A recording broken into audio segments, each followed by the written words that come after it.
Hello. Hello. Hello, Assalamu alaikum. Wa alaikum assalam, Mr. Fawaaz Ahmed. How are you doing? I'm good, thank you. What about you?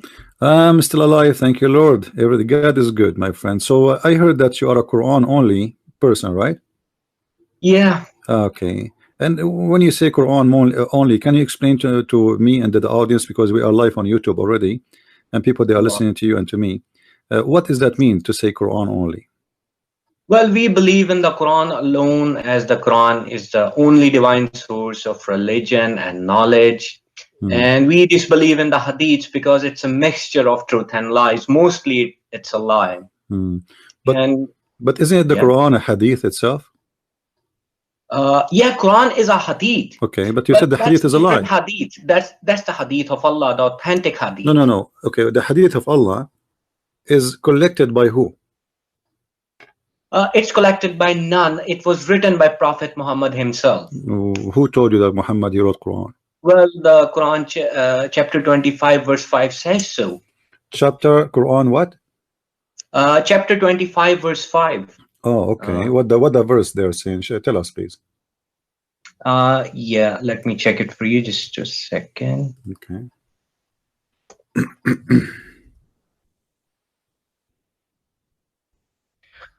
Okay, it says, and they say legends of former peoples which he has written down, and they are dedicated to him morning and afternoon. This is 525. Yeah, this is 25:5. Ah, 25. Sorry. Okay, sorry. Okay. Yeah. All right, because I never heard of in 25. I mean 525 saying that. All right. Other than that, what Prophet is writing in this verse, he's also reading in chapter 98. Yeah, but the verse you quote for me, my friend, it says the opposite. It says that this is a lie. So how you confirm the Quran for me? Yeah, I do understand. It does say that the kuffar say that, but whenever Allah quotes a lie from the kuffar, like the hands of Allah have are changed, like the Jew said, but Allah responds to that lie. Okay, so you are saying here because of what word make you believe that Muhammad he wrote the Quran? Well, he's also reciting from the pages as well. No, okay. Did he recite or he write the Quran? I want you to make it clear for me. He has written and recited both from the. All right. Both. So, but you are saying that you believe that Muhammad he can write and read, right?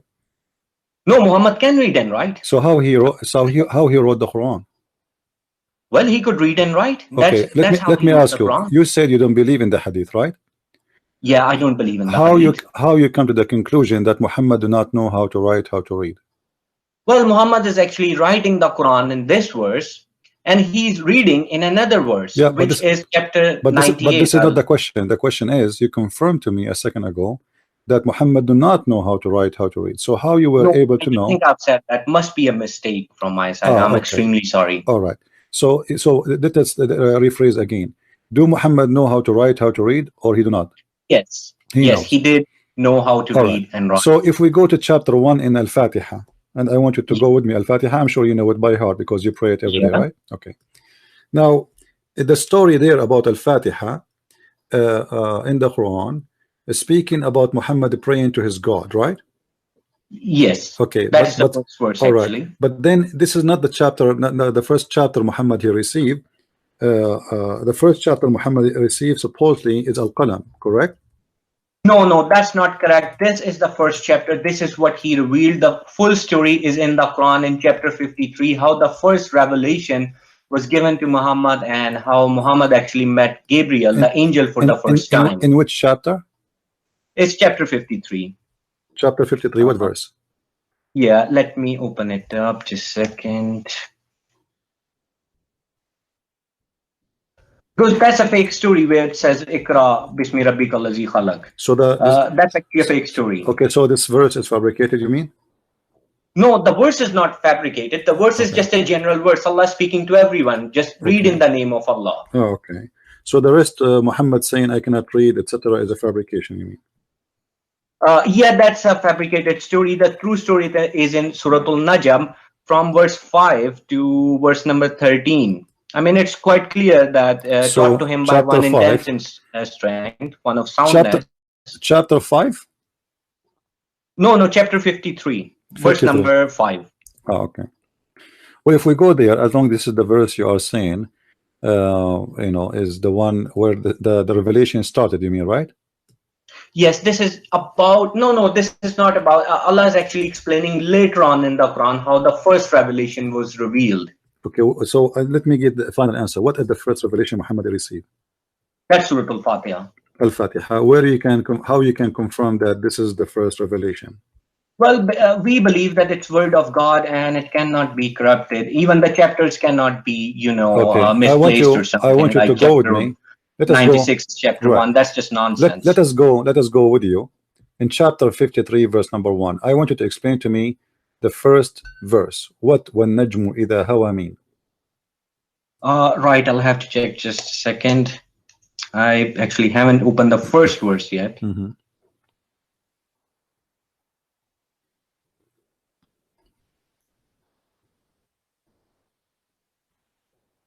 Well, it says by the star when it descends, and my Arabic is not very good. I'll be honest with you on this one. No problem. So what does that When mean? that means إِذَا هَوَى. What does it mean? Yeah, The stars descend or goes down. What does that mean? That doesn't make any sense. Allah is just, you know, just like Allah, you know, says by the olives. What does that mean? You know, by the fig. That's how Allah is speaking. What do When you the mean? star Well, this is how goes Allah. down. You know, if you speak to me, and I say Yeah. by the rabbit, do you think I'm making fun of you?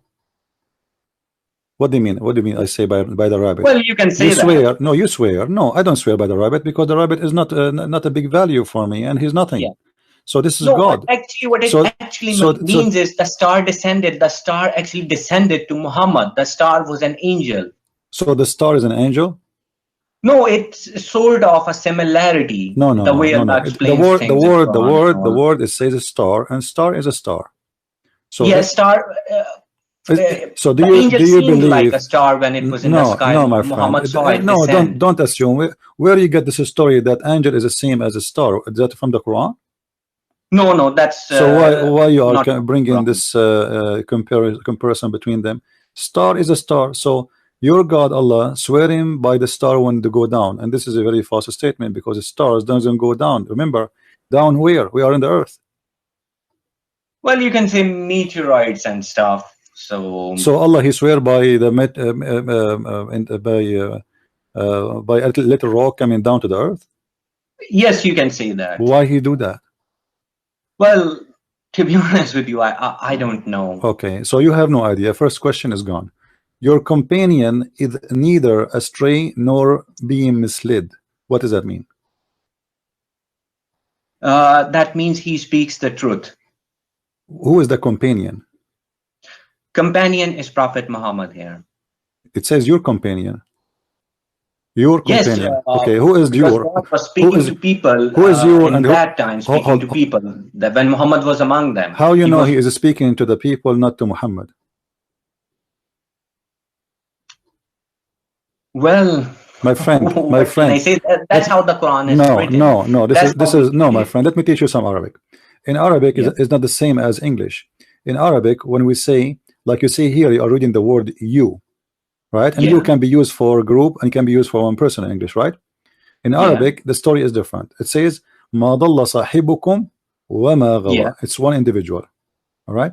Yeah, one individual. Okay, one individual. Who is this individual? He cannot be anyone. Huh? Yeah. He have to be a specific person. Who is this specific person? Well, that's Muhammad according to our understanding. All right. Let us say it is Muhammad, as you said. Now, if we go in the verse after, it says, وَمَا يَنْطِقُ عَنِ الْهَوَى. What does that mean? He does not speak from hawa, his desire. Thank you very much. So how you refuse the hadith if Muhammad don't speak of his own desire? Because the only word Muhammad speak is the Quran, chapter number 69. So Muhammad never talked. So Muhammad, he never opened his mouth. Hold on. So Muhammad never opened his mouth in his life except Quran. Well, he did. He did. He actually has done stuff. Okay. How many? He used to ask people that bring me food and this and that. Yeah, Mr. Fawaaz. How many times you pray a day? 5 times. All right. I want you to show me the verse in the Quran. It says you pray 5 times a day. Well, there is no such verse. You have to calculate But you said the no. verses from the Quran where it's No, where no, Allah says that no, praise no. Allah at this time, praise There is Allah at no, this there is time. no such a thing. The Quran in front of us. Show me where in the Quran it says you pray 5 times. Take your time. No, there's no such verse. I'll be honest with you. Where it so says you pray just 5 said times. It gives you timings. Yeah, you just said you are Quran only, but yet there's no such a thing. If we calculate all those timings, it becomes 5. What timing? You just said there's no such a thing. No, but there is no verse that says pray 5 times. Okay, but it gives you timings. what the verse is saying in the Quran? How many times you pray? Well, if you calculate, it becomes 5. Don't tell me calculate. Let us calculate together. Where it says that we can calculate and we will get the conclusion if it's 5. In the Quran, my friend, open for me chapter 11 verse 114. It says وَأَقِيمُ الصَّلَاةَ طَرَفَيَ النَّهَارَ وَزُلْفَ مِنَ اللَّيْلِ 3 times a day. This is Quran. Well, because Allah speaks of regarding the little children, that they should ask your permission. My friend, this is not the question. Who care about the little children now? So Allah, He did not make rules for the children regarding the prayer. Never exists in the Quran. This is a verse about how He's speaking to men, to the Muslims, and establish the regular prayer at the 2 ends of the day and the approach of the night. How many the total according to your understanding from this verse? Chapter 11 verse 114. Just let me open it up.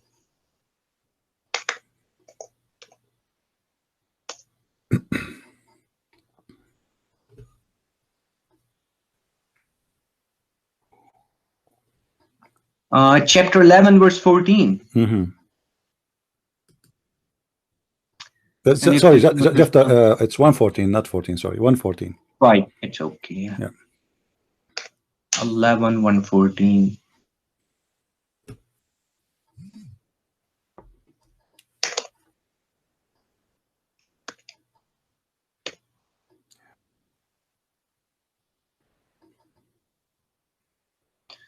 And establish prayer at the 2 ends of the day and approaching of the night. Indeed, good deeds do away with misdeeds.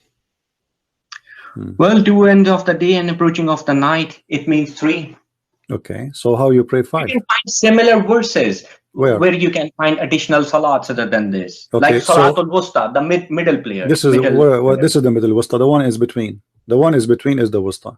You know what Wusta? Wusta is the one between. Yeah, Wusta means middle. Middle, yes. But there's the middle is he just told you the 2 ends of the day and the approach of the night. So this is the middle one. Okay, so where is the 5? There's no 5 in the Quran.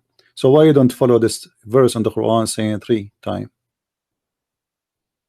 Well, till next time I'll get all my verses ready for the 5 prayers. No problem. You take a note about this. Let us go to something else.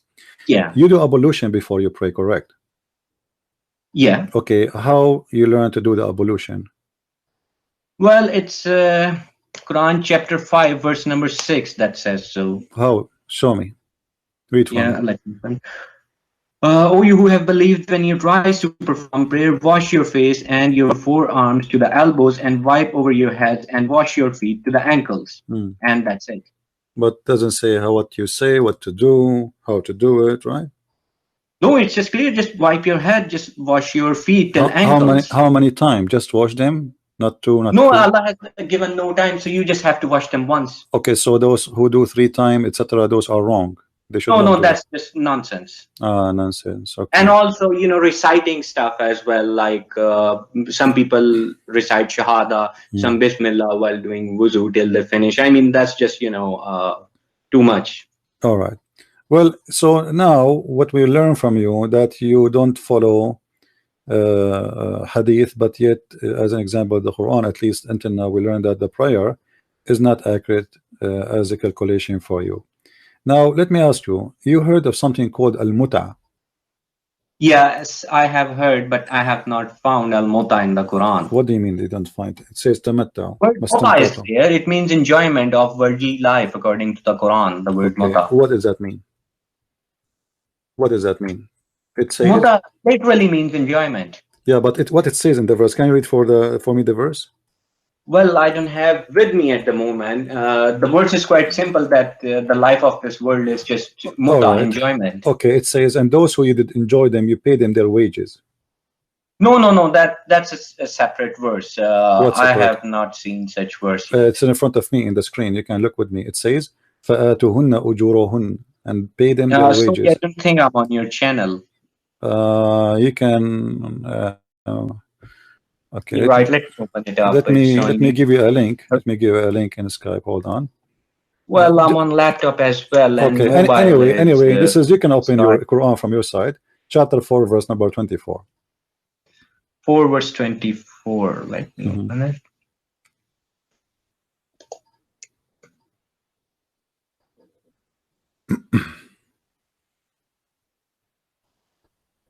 Yeah. So And why you want to pay? Right, why you want to pay? Right hand possesses the word mota. I don't think I've seen it in this It's verse. there. It says istamtatum bihi minhun fa'atuhunna ujuruhun. Those who you enjoy of it, not even them. Bihi. Do you know what bihi? Do you know what bihi mean? Do you know what bihi? Do you know? Do you know what bihi mean? Bihi means bihi is the same as it. This. Like Yeah, it's an object or a part. So what is the object or the part they enjoy in the women?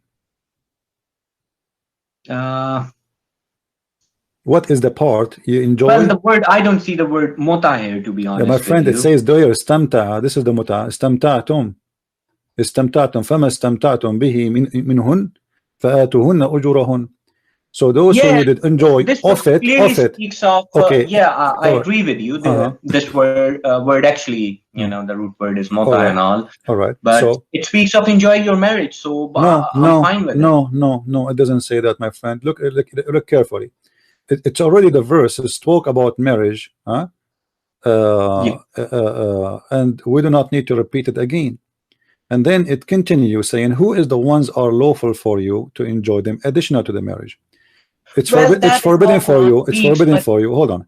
It's forbidden for you, women, they are married, except if they are your slaves, which means if they are slaves, you can have sex with them even if they are married. Then he continues saying, and he allowed you whatever after that. So you seek with your money. Yes, I do understand what you're saying, but if you really look at these words, well, muhsanatu, what does the word mean? It does not mean married woman. No, it means married woman. Muhsana. No, muhsanat the is same word used for Mary as well, the mother of Christ. No, So the translators got it wrong there. My friend, no. Muhsanat is a married woman. It's why it's forbidden for you then? Why they are forbidden if they are not married? It says forbidden for you, women who they are muhsanat. Single woman is not forbidden, right? I have to go into the context. I mean, I had trouble with this verse as well, understanding, but it does not speak of married woman at all. First of all, the verse before this, it actually convinces you to marry such woman. Marry whom? What? Muhsanat. No. It's forbidden for you, my friend. How you want to marry someone she is forbidden for you? It says forbidden for you. This is what it says. Read carefully. You can read any translation. What translation you are reading? Well, I'm reading the English translation, Sahih International, and the Arabic as well. Okay, so is that the translation you like, Sahih International? Well, that's what I normally go with. Yeah, but don't tell me normally. I want you to tell me which one you accept. I don't really accept any, to be honest. So what? I mean, just for my friend, are we going to play games? I don't accept any. You are a Muslim and you go Quran by only, but you do not know Arabic. Well, you do not know. So how you know? Okay, you are a Quran only now. So all your religion is based in the Quran, but yet you cannot trust any translator. So how you will get the answer for what you believe in? Well, we can try with the Arabic. I don't see the word, But you do not speak Arabic, my friend. What do you mean can try with the Arabic? Yes, I don't speak Arabic, but that does not mean I cannot read the Quran. But if you don't understand Arabic, because if you don't speak Arabic, you do not know Arabic. What do you mean you read Quran in Arabic, but you do not know Arabic? How you know Arabic, but you do not know Arabic? Well, I can translate with the words and. Okay, what the word istamta? What the word istamta mean? Where is that? Astamta. What do you mean where it is? Istamta. You cannot find it. Yeah, it means same enjoy. It's the same word as the mota. Okay, so now it says that those women you enjoy yet. What it? You enjoy yet. What is that? Yeah, it? Enjoy it. Be he it. Yeah, what is that? What is that? It is women. Is an it? Well, that's how the Quran speaks. I'm asking you, my friend. I know this is how the Quran speak. This is why we're talking about it. So you enjoy yet, and then from them, the women, what you enjoy yet? What is that thing the men enjoy it to the point if they enjoy yet there, they have to pay the women money. Well, that's the part of Islamic marriage, that you have to pay them. For what? Why you pay them? Regardless whom you Why marry, you that's their right. why have you to do paid? anyway. Why you are paying them for enjoying it? You see, you don't understand the Arabic very well, obviously. Bihi is Yeah. about something, not the women. It's not the women. There is a joy you got there. Bihi about like something. There is something. It's it. It's a part. It's a physical part. What is that? You enjoy it. So if you enjoy it, you have to pay them money. Yeah. Okay, what is that? Her hair, her eyes, her fingers, what you enjoy it, and if you enjoy it, you have to pay her money. Well, that does not mean muta My- at all. The verse speaks of marriage, and that's your understanding of the verse. And I don't have anything against you. That's your understanding. My understanding is different. This is not my understanding. This is understanding of 1.5 billion Muslim. Well, if their understanding, then I don't go with them. Oh, okay. So don't tell me then this is my understanding, because we can go right now to all Islamic interpretation. They will tell you this is what it means. This is about the Prophet. He allowed the muta. Well, I reject the interpretations as well. No problem. But now you are giving me your interpretation. So how come you reject? I understand you refuse the hadith, but now you are giving me your own interpretation. How you can confirm that this is not about muta when it says istamta'tum? Well, I've told you that it means muta, so it's same. All right. Let me ask you a very simple question. Which one Allah created first? Yeah, that's a complicated question. What Allah created first? What is the first thing Allah created?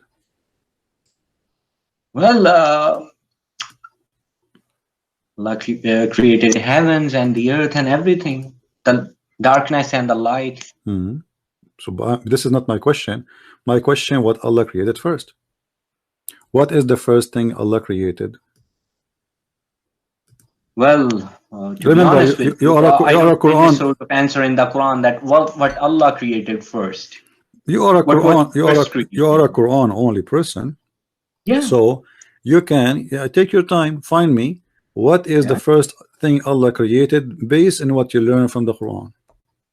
Well, according to my knowledge, as much as I've studied, I have absolutely no idea. So I wouldn't just lie to you and make something up. Okay, can you give me a guess?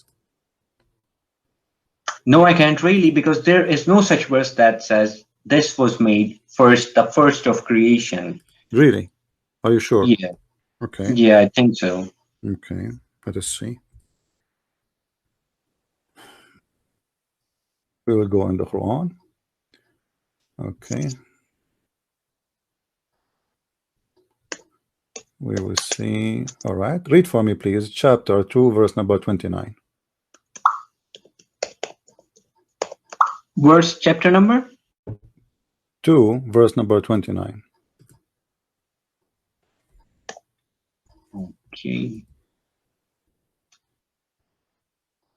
It is he who created you all of that which is on earth. Then he directed himself to the heaven and made the 7 heavens, and he is knowing of all things. Well, it doesn't say anything was created first. Really?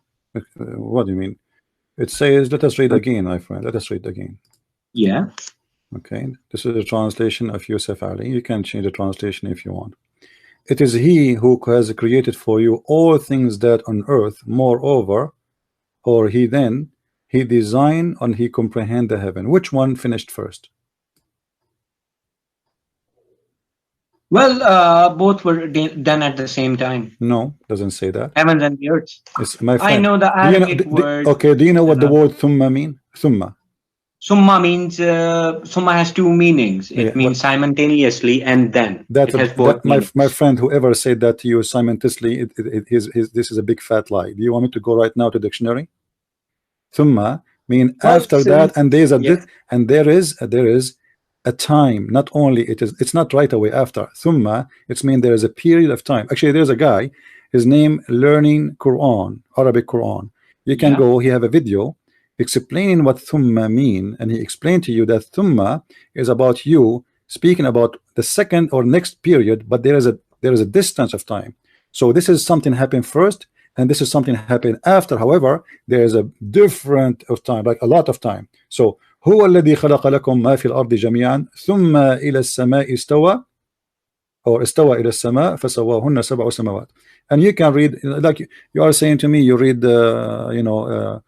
yeah, I'm fine with the Arabic. If you go with the Arabic, I mean, you don't have to worry about the translation. Okay, you no can problem. Just go with the Arabic. Yeah, but as you see, it says the earth was created first. Is that possible? Well, as I've told you, this is Quranic Arabic, and I can't really refer to any dictionary outside the Quran. No, so I'm asking you, is it possible that the earth is created first? Well, the verse seems like give the understanding, if you translate summa as then, means after. There's no other translation for thumma. People are recording me, and people, they can make fun of me if I'm lying. There's no other translation. Thumma mean after that. So is that possible that the earth is created first? Well, earth is just a planet, and heavens, they're actually just collection of many planets. Earth is nothing compared to heavens. I'm not talking about comparing. I'm not comparing. I'm saying which one is created first. Is it possible that the earth... Well, all of them were created at the same time. Who told you that? Where do you get this from? This is the question. Where do you get this from? Well, if you listen to Zakir Naik as well, who is Zakir Naik? Who is Zakir Naik? Zakir Naik is not even Quran only. So why you are witnessing for a guy who himself, he don't speak Arabic? He is not an Arab. You are referring to the same people as well. Some of them translate. I'm not. I never refer to anyone. I'm showing you Quran.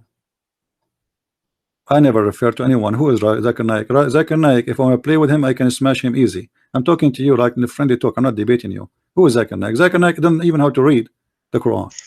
So, yeah, I do actually agree with you on that. As an example, Zakir Naik, he said the word hur does not mean female. Do you agree with him? No, I wouldn't. Which mean in the heaven, your mother, with my respect to your mother, she is going to have a male guy to sleep with her. This is what he said. So who is Zakir Naik?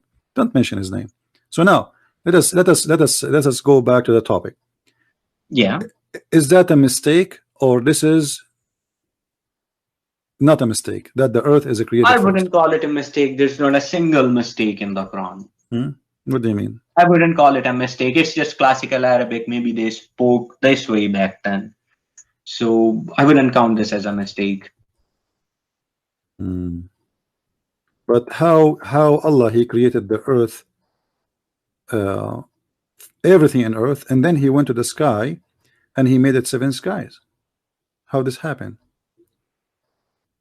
Let us make it simple. Let us go to different verse in the Quran. Let us go to different verse. All right, go with me to chapter 41 verse number 11. 41 verse 11. Yep. Okay, what that verse is saying, read for me please from the translation you have. Summa stawa ila samai. I mean, that's the same thing. Then he directed himself to the heavens. Okay, so what does that mean? While it was a smoke, and said to it to what the word is tawa mean? It means directing. Directing? What directing? Himself. What is that? Yeah. Do Allah need to direct himself? Like, does that mean he changed direction? What does that mean? Well, of course, Allah's creating has to be a direction. What do you mean? Well, we don't know. To be honest with you, I have no knowledge. Okay, so until now, all the answers we got from you unseen, so I can't really answer. Okay, I want you to read for me then. Let us read the verses there, because I asked you to read 41 verse number 11. So let us read from verse number 9 all the way to verse number 12 or 14. It's up to you. You can read 10 verses before, 10 verses after, so you don't say I am misquoting. Feel free. Yeah, I do actually know what you mean. Yeah. So what this chapter is talking about, starting from verse number 9, if you wish to go before, but the topic before have nothing to do with this. So from verse number 9, it's speaking about how he created the earth. Is that correct? Yeah. Okay. Translate for us and explain. A second, let me open 41:9. Which verse you want me to start from? 9. Verse number 9. 41:9. Yeah. Say, do you indeed disbelieve in he who created the earth in 2 days and attribute to him equals? That is the Lord of the worlds. And he placed on the earth firmly set mountains over its surface, and he blessed it and determined therein its creatures. Sustenance in 4 days without distinction, for the information of those who ask. Okay. I mean, if you look, you can, if you translate summas, then you can just, Allah's finish explaining them. Okay. Explaining that those who ask that how the earth was created, and Allah's finished. Then Allah says, then He directed Himself to the heavens. Okay, so then you start explaining all over again when it was a smoke. All right. So based on this, who is Allah created the earth first or the heaven first? And in front of me, created simultaneously. No, my friend, it says there clearly. You see, this is a Muslim translation I'm using. Then he rose over istawa towards the heaven when it was a smoke. So in that time the heaven was a smoke, there's nothing, and said to it, and to the earth, come both of you willingly or unwillingly. Yes, Allah is repeating Himself again in much detail when it was a smoke. My friend, my friend. Okay, let me ask. Let's make it simple. Let's make it simple. Look, hold on. In verse number 10, it says, He placed therein on earth firm mountains. Correct? Okay. Yeah. When the earth was having its own mountain, and then in the top of that, He blessed it with all measures, which mean grass, substance, trees. All right. During this time, the sky was a smoke. Do you agree? Yes. Okay. That means there was no stars. Yes, there were no stars, just smoke. In the stars, there's smoke? There was just smoke, and stars were created from smoke. Yeah, but the stars was created after the trees and the mountains, correct? No, after the creation of stars, earth and heavens, then the creation of life was. No. You see, in verse number 10, my friend, listen carefully, watch carefully. It says, He created the earth in 2 days. And then He placed therein on earth firm mountains from above it. Yes. And then He blessed it with all measured therein its substance, which means substance is the trees, grass, etc. Yeah, substance. Okay. In 4 days. Okay, now we have 2 days plus 4 days. Then He continues saying, and He rose to the heaven. No, He does not continue. That's the problem. Summa istawa. Allah's finished with the previous. Then Allah's explaining again the cycle, the full cycle. Then you speak English. Come on. When I say then, it's mean I did that after. Well, Allah speaks like this in the Quran. So my friend, don't tell me Allah speak like this. I know Allah speak like this. Let me go here. All right. This is your Islamic. Where is the website? To be honest with you, CP, I don't really agree with the Sunnis and others, so there's no point. I mean, I don't know what answers they have for twisting the Quran. They've been twisting Quran for a long time, so I wouldn't agree with their understanding. If somebody says something to me, I don't agree with him, then I delete all, even the dictionary. Who care about the Sunni? We can try and see what the Sunni, what the Shia, what etc. say. We don't agree with any of them, no problem.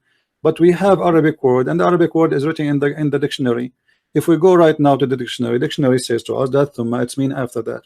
Well, one of the first dictionaries for the Arabic is Quran. That's false, my friend. The Quran does not exist before Arabic. Quran exists long after Arabic.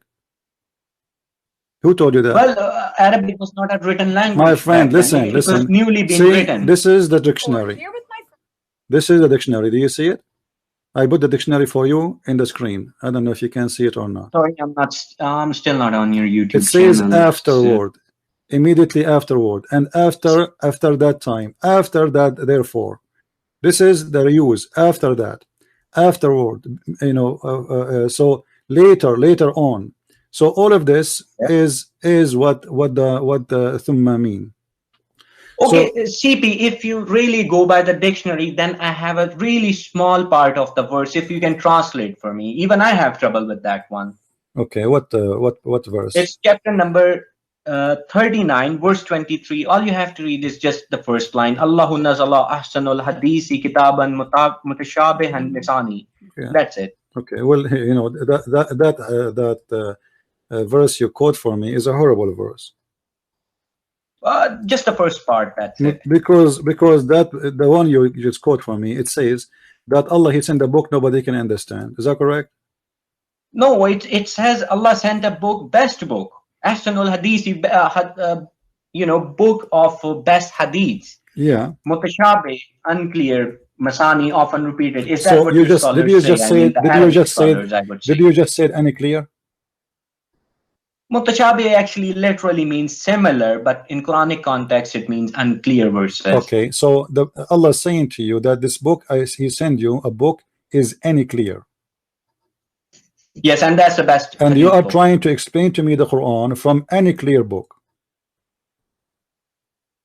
Sorry, pardon? And you are trying to explain to me the Quran from any clear book, because you just said this is what it means. Allah saying the book is any clear. That's the problem, because the Arabs cannot understand this verse because of the corruption. My friend, so why Allah he sent the book do you down? want me to translate the verse Why for you? why Allah he sent the book down in a language nobody understand, and the book is not that's clear? not what Allah means. That's where you know, the understanding of the Quran is being lost. I'll translate it for you, and Okay, let's hold on, hope hold it makes sense. Let us go back. Let us go back, my friend. Allah revealed Okay, hadith. okay, hold on. Let's go back. Let's go back. Yeah. You see, because it looked like we are going to go in a circle, and we will not reach into a conclusion this way.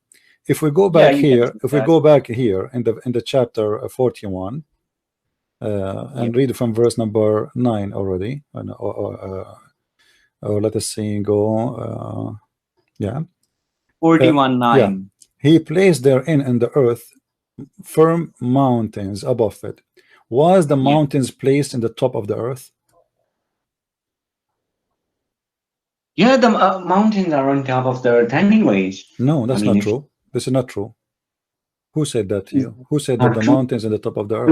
No, it says here, it says he placed therein in the earth firm mountains. He placed, you know what placed mean? He put it there. Yeah. But is the mountain something thrown in the top of the earth, or the mountain is some coming from inside the earth? Well, we don't really know because we were never there. What do you mean never there? Science tell us that how mountains are made. No, we have when plates collide with each other, then the mountains are formed. So it's not placed. So this is a false statement. Mountains are not placed in the top. Well, according to you, you can say that it's false for you. But to be honest with you, I don't have anything against you, so I don't know why you're doing this to me. I'm not doing anything to you. We are talking about religion. There's nothing personal here, my friend. What are you talking about? So here, what we have, you're trying to deny it. Allah is saying to you that He created the earth in 2 days, and then in 4 days He put all things together in the top of the earth, including the mountain. He put it in top of the earth. Then He made the substance in the top of the earth, and this is all in 4 days. And then after that, He did stawa. Actually, you said to me directed. Is that a move? Well, I don't really know. It's astawa means directing. My friend, the word istawa, I mean level himself. He level himself. Yeah, you can say that. Astawa, right. Yeah. So level himself toward the heaven. Isn't that mean he moved toward the heaven? Well, the verse says so, then it must be true. All right. So we agree now, both me and you, that he leveled himself toward the heaven, moving toward the heaven. And the heaven was a smoke. So when there was a smoke in the sky, there was a full earth. Yeah. Okay. But here, if you read with me after that, you will see that Allah then after that, He completed and finished from their creation as 7 heavens in 2 days, and He made in each heaven its affair.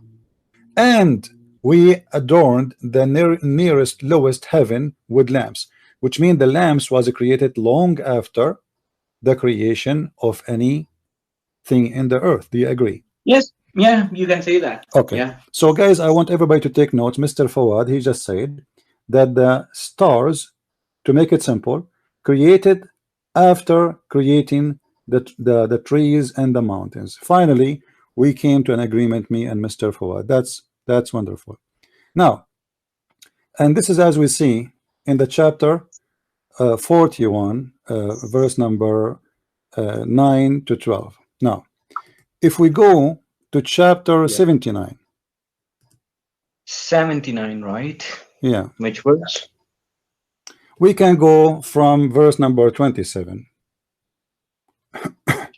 7. Yeah. Okay. Can you read for me from verse number 27? Are you more difficult creation, or is the heaven? Allah constructed it. Yeah. I mean, that's an easy verse. I mean, that heaven was a much more complex creation compared to humans. Yeah. What does that mean? So he created the heaven, correct? Yeah, heaven and the life in heavens as well. Okay, what is the verse after it? Continue, please. Right. Yeah, sure. He raised its ceiling and proportioned it.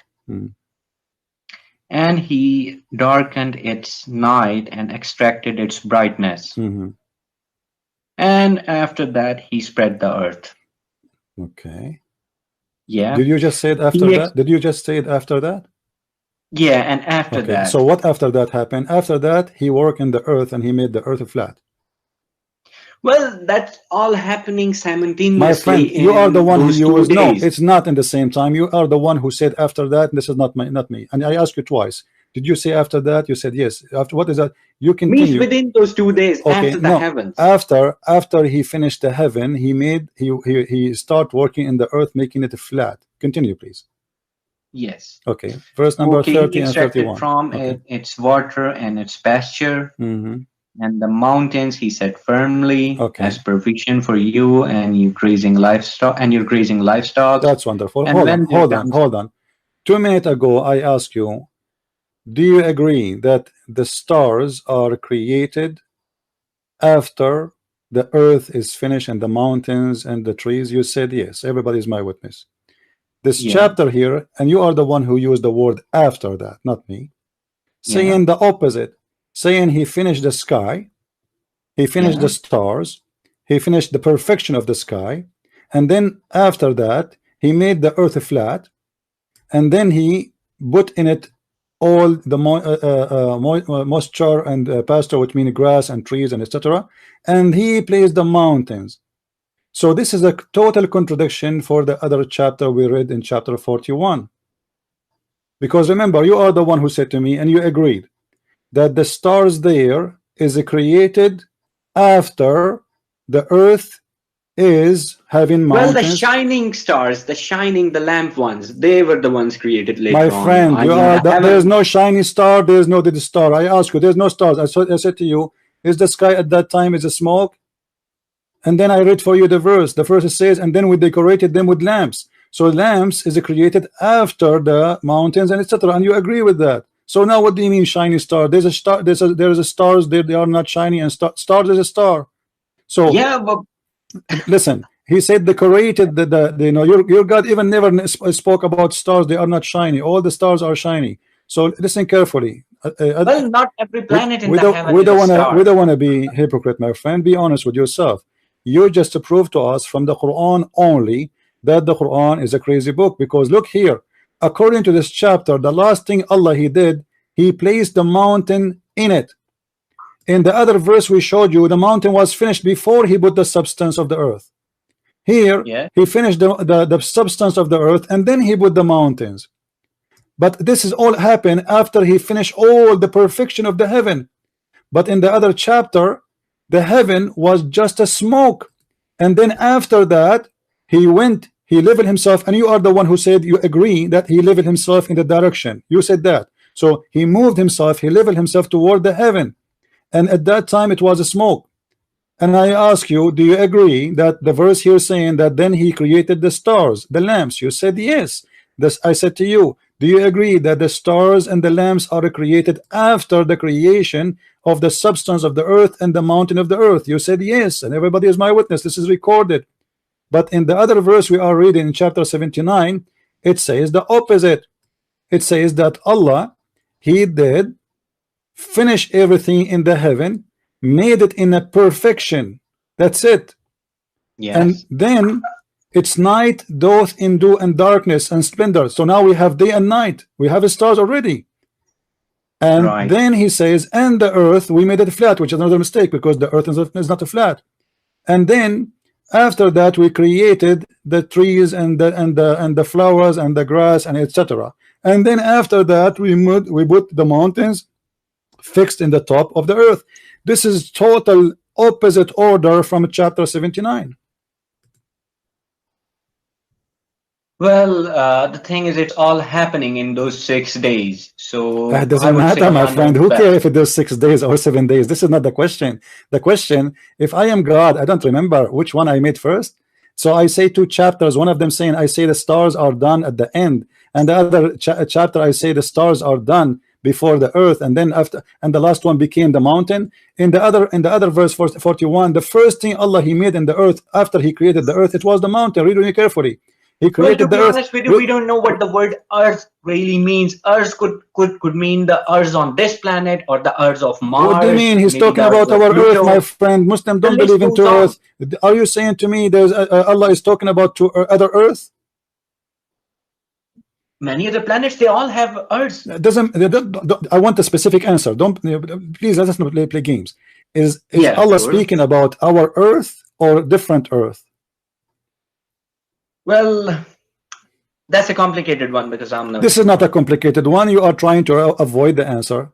I'm asking you. I will repeat again, please. Let us be honest. Yeah. Is Allah speaking about this earth in this chapter, or He is speaking about different earth? This earth as well as the other earths in paradise as well, because paradise is also an earth. Okay, my friend. So, could be those as well. But the Quran says clearly that Allah He created for you, and the substance for you, and the trees for you.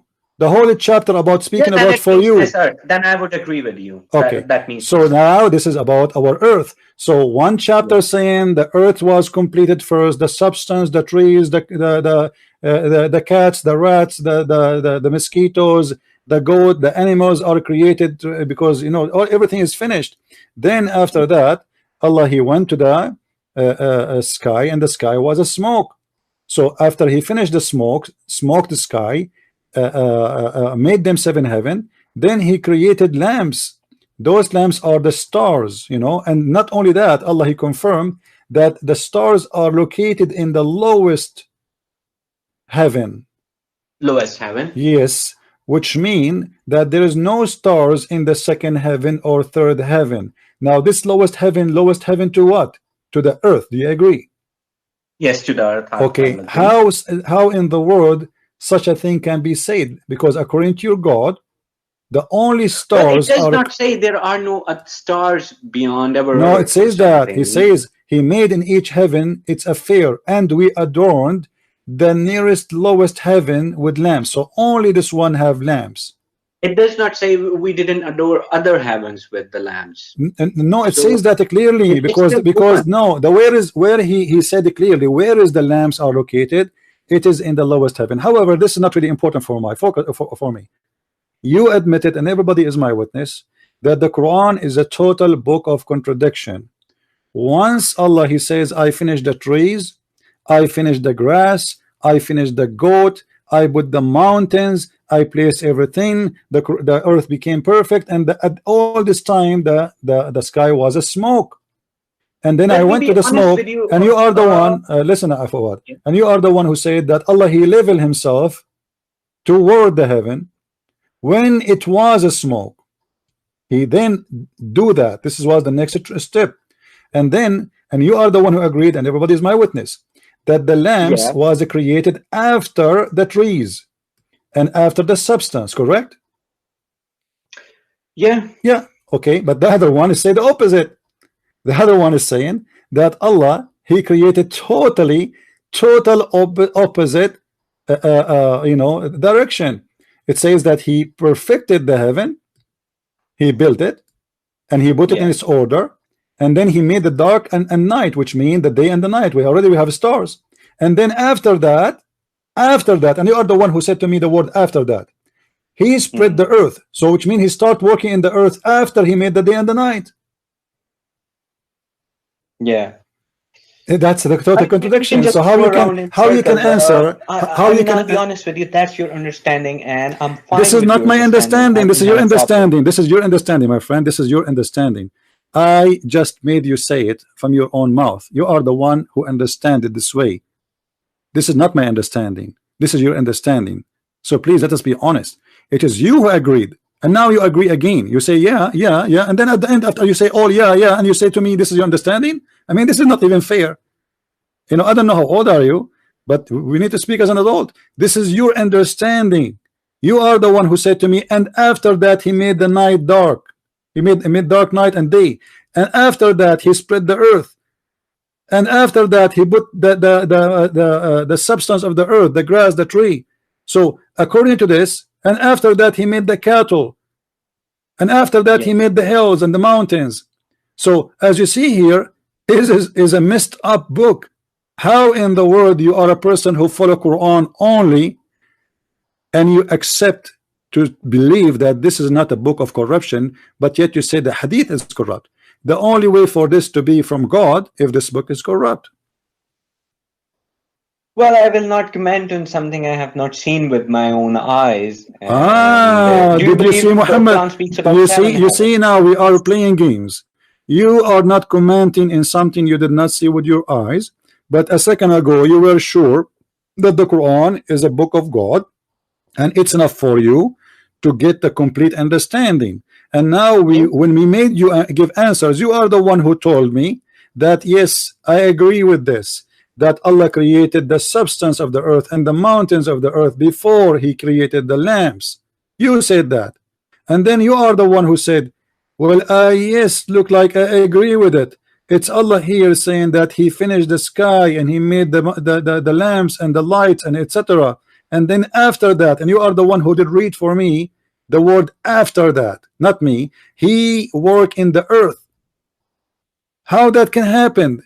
God will not make such a stupid mistake. I know what I created. Like imagine you asked me yesterday how you build your house. I said to you, well, I have the columns first, the basement, and then I put the roof. Second day I say to you, no, I finished the roof there first, and then the basement, and then I put it's totally the opposite. So you know, I choose for you this verses because this is very easy, and I'm sure you know that's you. This is crazy. You know it in your heart. You are just trying, as a Muslim, how I can escape this. I came to this guy to talk to him that I'm Quran only. I thought we can avoid the hadith and he can get Islam busted. But here we go. No, I never came to bust you, to be honest. No, I'm saying no, escape. No, I'm not saying you are coming here to bust me. My friend, I say to you humbly, nobody can get me busted. I am the Christian prince who nobody can debate me about Islam. I'm not even debating you. I'm just chatting with you. You are no match for me. My friend, you just admitted, and everybody is my witness, that Quran is not from God. Because there's no way God who will say your understanding of the no, this is your understanding. People, they can play, my friend. You are the one who explained the verse for me. I went with you step by step. You are the one who agreed about things in the verse. What you agree upon is contradicting your own words. You agreed about it, not me. Remember, let me go slowly. Maybe I'm going fast a little bit. You in chapter 41, you said, and I asked you, and people, they can go and play the video again. You said that Allah, he created the mountains and the substance and the trees first, and then he finished the sky, and he created after that the lamps. I asked you 3 times about it, and you repeated, you say yes. Then we went to the other verse in chapter 79, and then you are the one who did read for me, and you are the one who said, and I remember very well, and after that he spread the earth.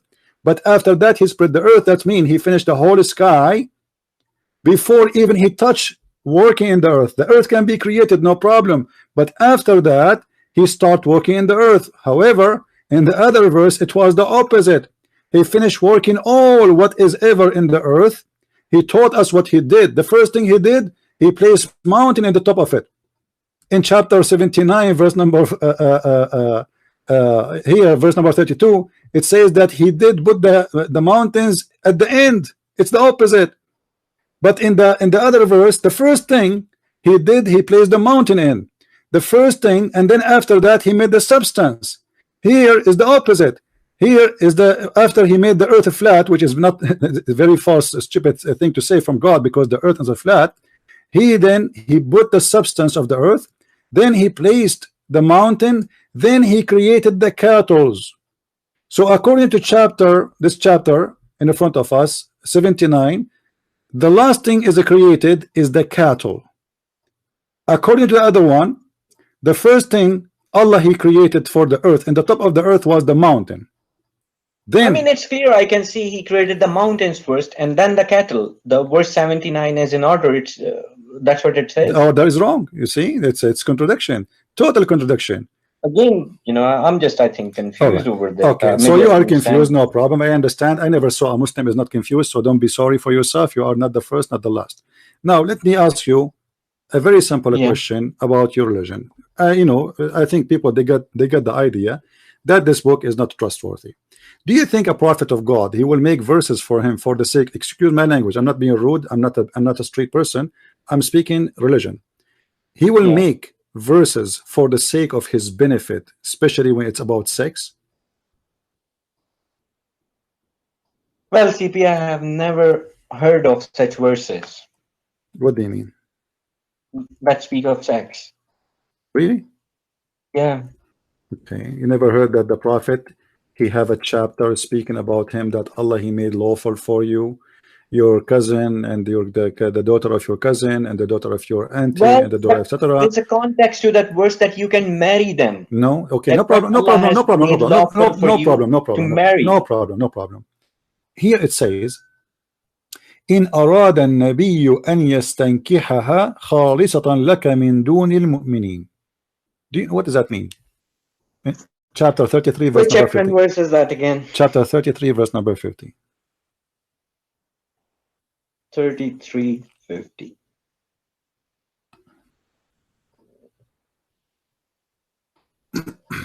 We have made lawful for you your wives to whom you have given their due compensation, and those your right hand possesses from what Allah has returned to you, and the daughters of your parental uncles and the daughters of your parental aunts. Lawful means you can marry them. Okay, I'm not saying, you see the word, but it doesn't say lawful actually. It says يستنكحها. يستنكحها. And the word yankah literally mean to F her. Now, to prove that he is going to F all those women, not to marry them, it says يستنكحها. Listen, my friend. You know a little Arabic, and that will help me actually in the mission we are doing. Yeah. It says here, يا أيها النبي أحللنا لك. It's lawful for you. This is the word lawful.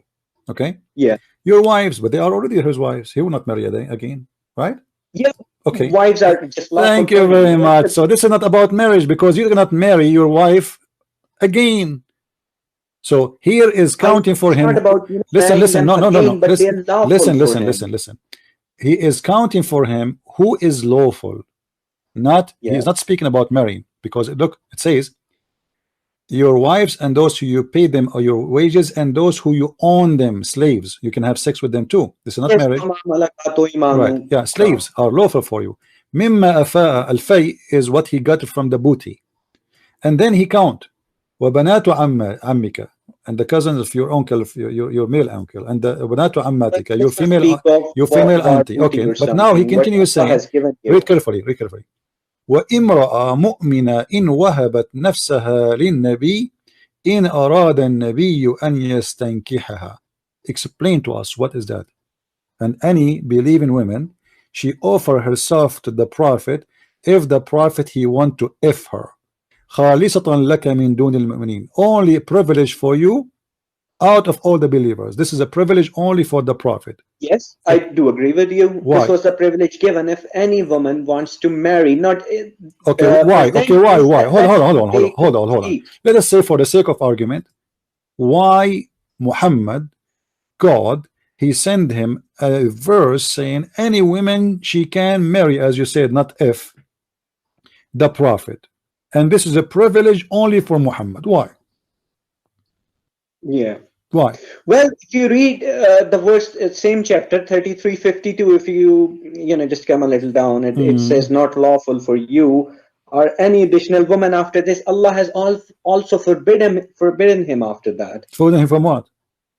Forbidden him from marrying what he already had. That's it. He will No, have it to doesn't. live It doesn't say. It doesn't say marry. It says exchange.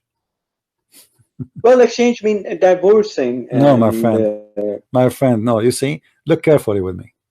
You just said that Allah, he said to Muhammad, any woman she can offer herself to the prophet, and this is a privilege for the prophet. But Muhammad here is saying to you that nobody can exchange his women, which means nobody is going to take him from. You cannot marry the wife of Muhammad. Do you agree?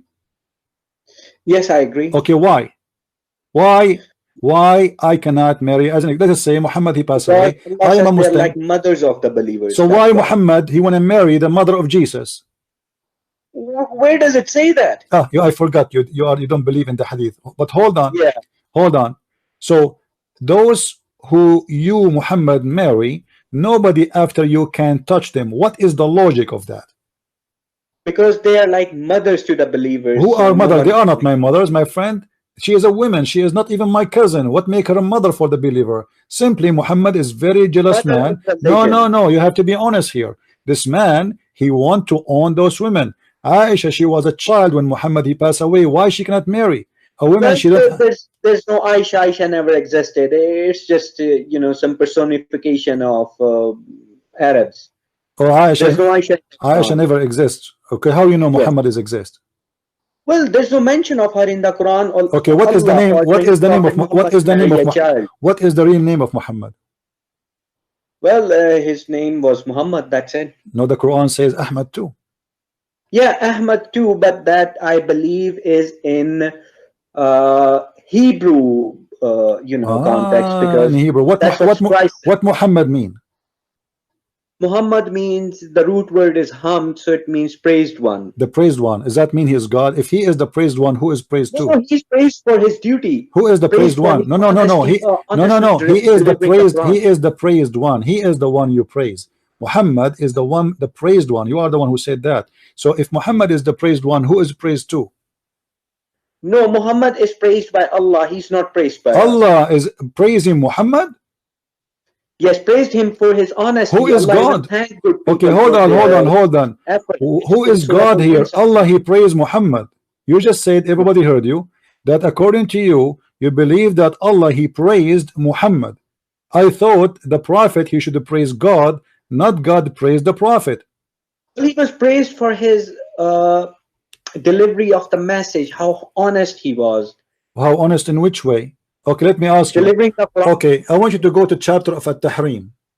Let us see if Muhammad was honest. Yep, let's see. In the chapter of the Tahrim, verse number 1, Allah, he said to him, why you are forbidding what is not lawful for you? Where is the honesty? Chapter 66, verse number 1. Right, just a second.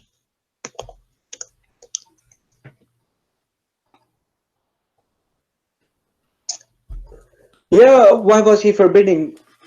So he was not forbidden lawfully, right? It was not a lawful forbidden. Just forbidding something to satisfy his wife. But this means he is not lawful. He is not to be praised because he do things because of the connection. Okay, let me ask you. If I am a president, listen for it. If I am a president or a king, and my wife, she asked me to make a law, and I am a prophet in the same time, just to make my wife happy, I make a law. Does that mean I'm a good king? Well, that's his personal affair. That's personal between him and his wife. This is not between him and between his wife, my friend. Allah is involved here. Don't you see Allah is upset? Don't you see Allah is upset? Allah is saying to him, not his wife, why you are forbidding things I made lawful for you? Is that correct? Yes. Okay. So you just say that Allah is unhappy with Muhammad because of his action here. Well, it doesn't mean Allah is unhappy. Allah does not want. So why he is saying to him, why you are forbidden? What do you mean he is unhappy? If I say to you, why you are forbidden what I made lawful for you to make your wife happy, that mean I am not unhappy? I'll just might agree with you on this one, because Muhammad was a human. Then let me ask you. Made mistake. Who made a mistake? So let me ask you then. Yeah. This verse is about what? This is something about his personal affair or something. What he was doing? Well, that's his personal affair. It's about why the personal affair. Okay, now the personal affair. See, this is not personal no more, because now this is in the Quran. Allah himself is speaking of it, and now you as one of a billion Muslim reading it and try to understand. So it's not personal affair no more. So we need to know what is happening, why and what Muhammad he forbid. It's not lawful for him to forbid. Do you know?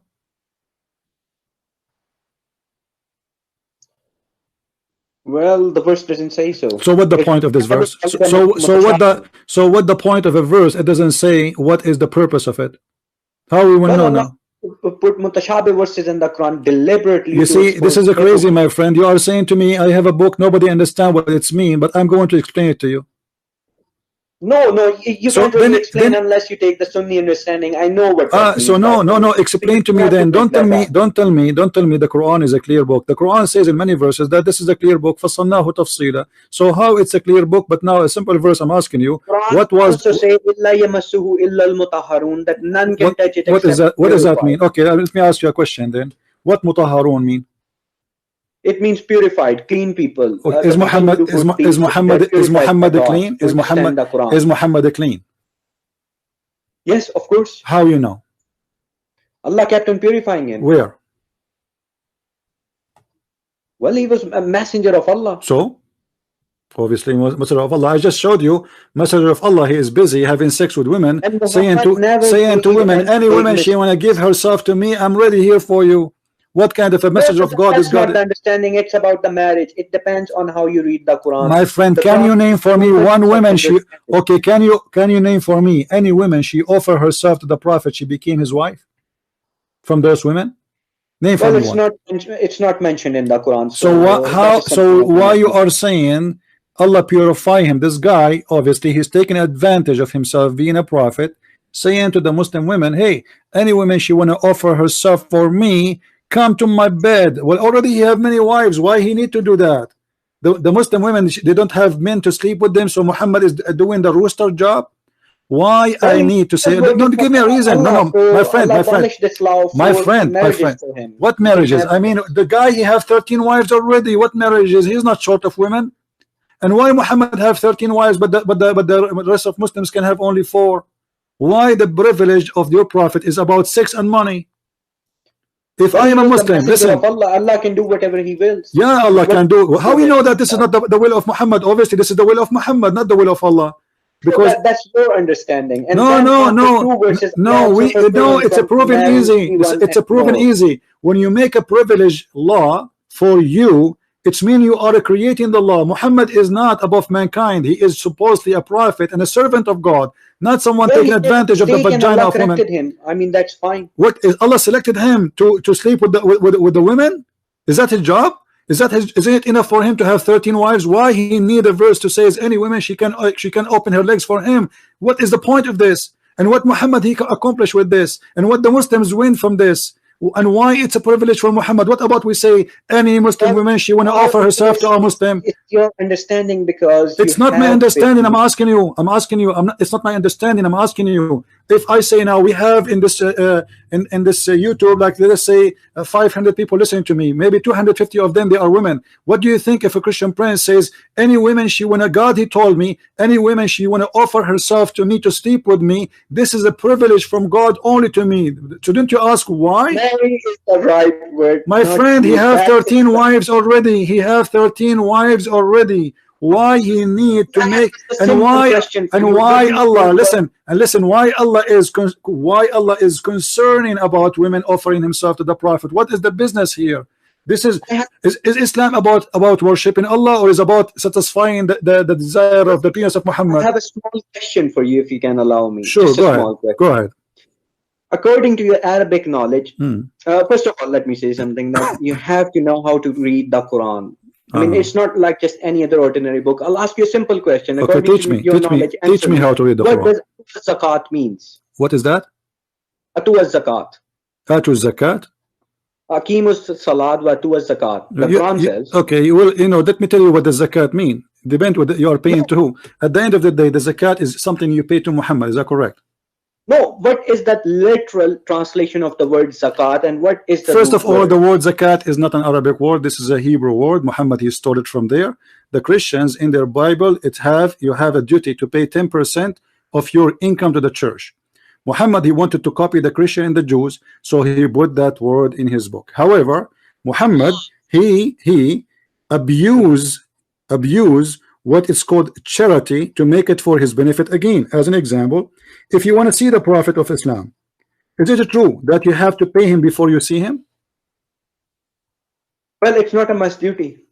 What? It's not must that you don't really necessarily have to pay him. Even if you don't pay, that's fine to see the Prophet. Okay, hold on. I am not a prophet. I don't claim even to be a good guy. I am here for free. You are talking to me, you don't pay me. People listening, they are not paying me. So who is the prophet of God, and why I have to pay him in order to see him? I have asked you a simple question. What does zakat I answered you. Are you deaf, my friend? I told you this is a charity you have to pay, stolen from the Bible word.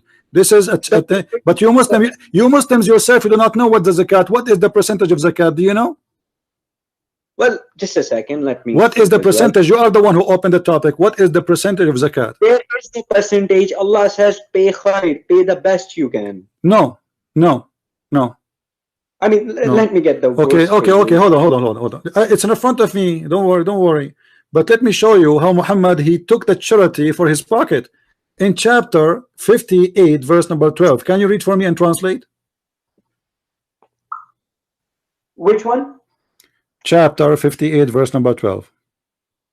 58:12. Okay. Oh, you who have believed, when you privately consult the messenger, present before him your consultation a charity. The Arabic word is sadaqah, not zakat. Yeah, I understand. So, what does that mean? Well, they're totally different things. No. It's the same. At the end, everything is going to the pocket of the Prophet. Everything.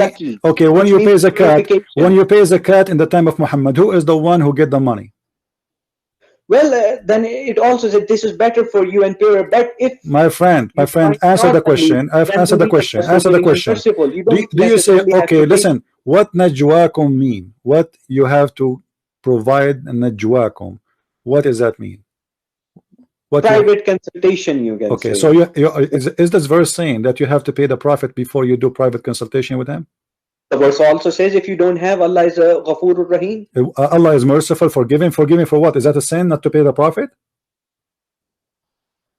Well, that's how he said. Yeah, because you are making it a sin. It will make the Muslim feel guilty. Okay, you know what? But if you don't have, Allah forgive you. That's mean it's a sin. So why this Prophet, who is taking the fifth from every attack? The Quran says, "Al-khumsu lillahi wa rasulih." He have already the fifth from every attack.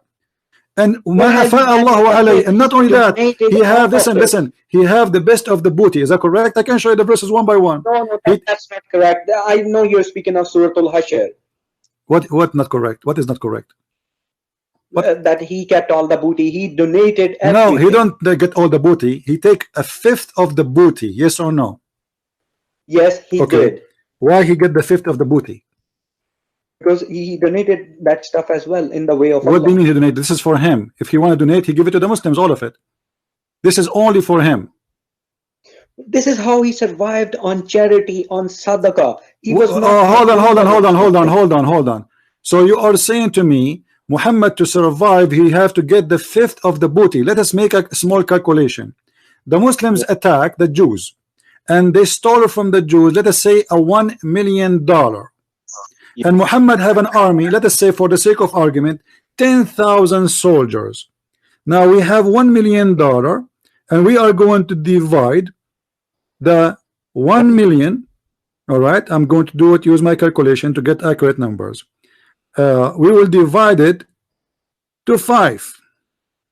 Yeah. Muhammad, he will get $200,000 from the million, correct?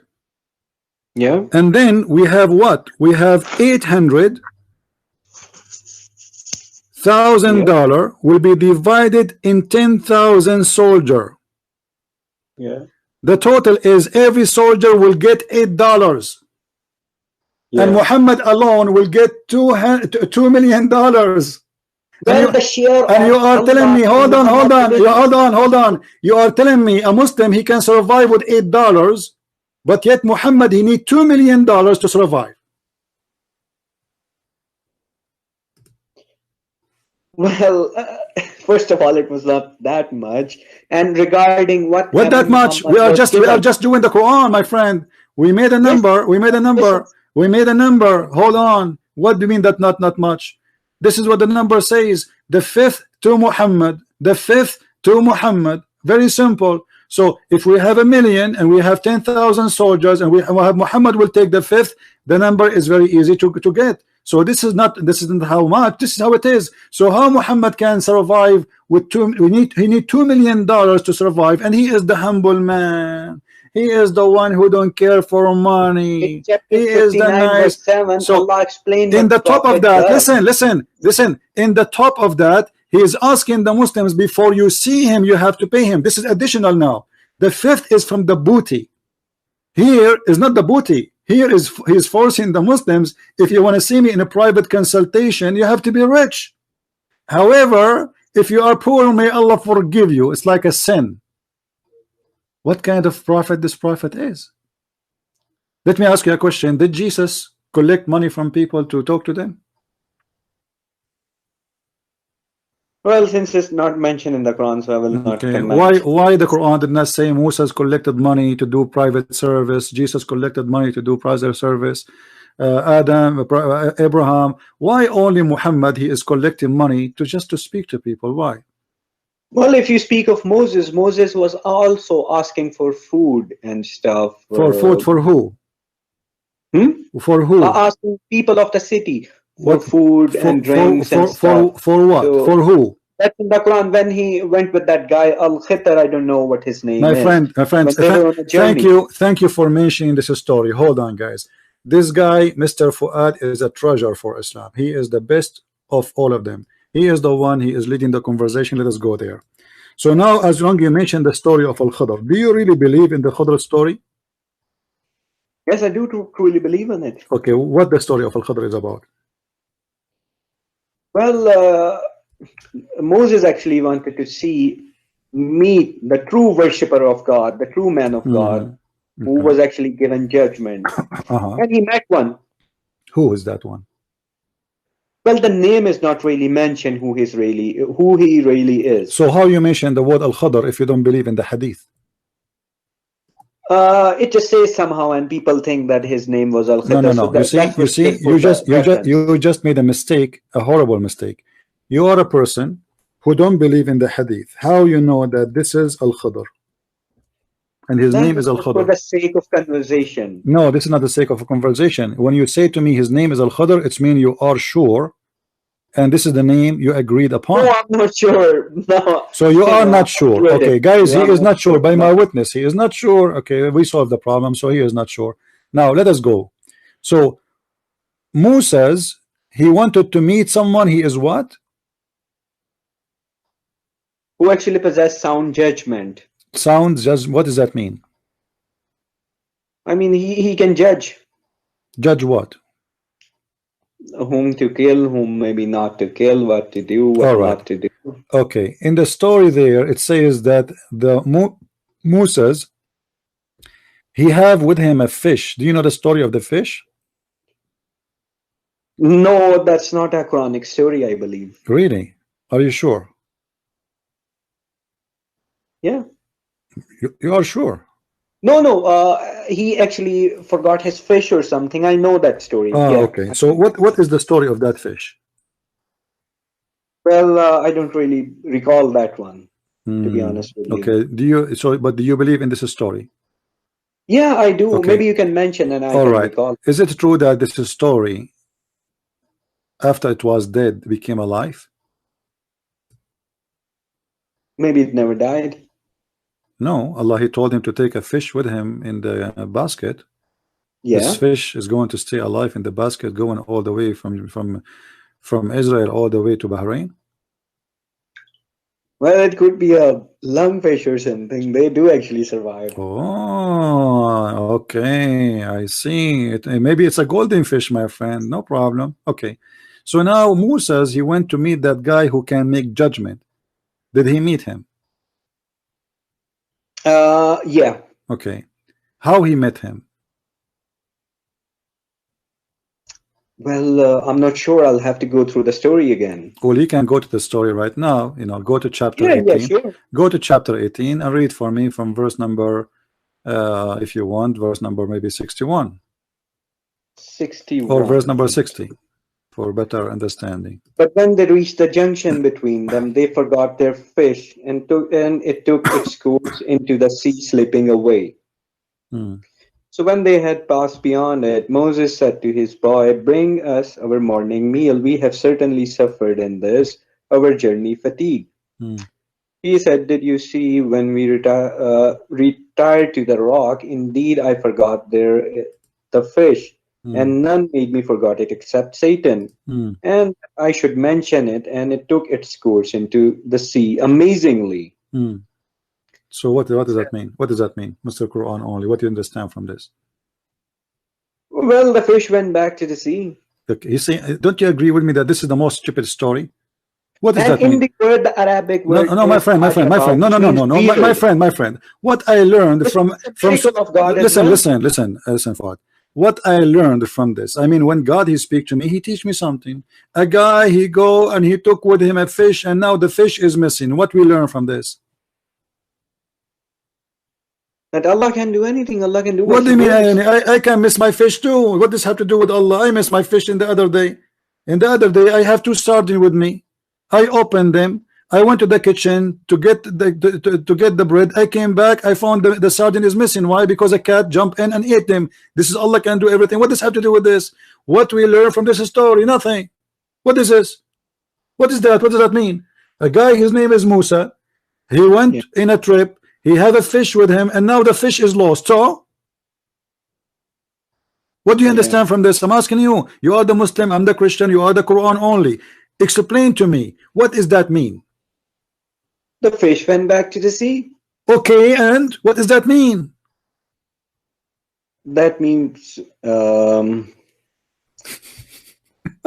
mean, that's just a fact that happened. I mean, that's my friend, what do you mean fact it happened? Allah is supposedly telling us the story about the wisdom, an amazing story. This is a story is not even good for a cartoon.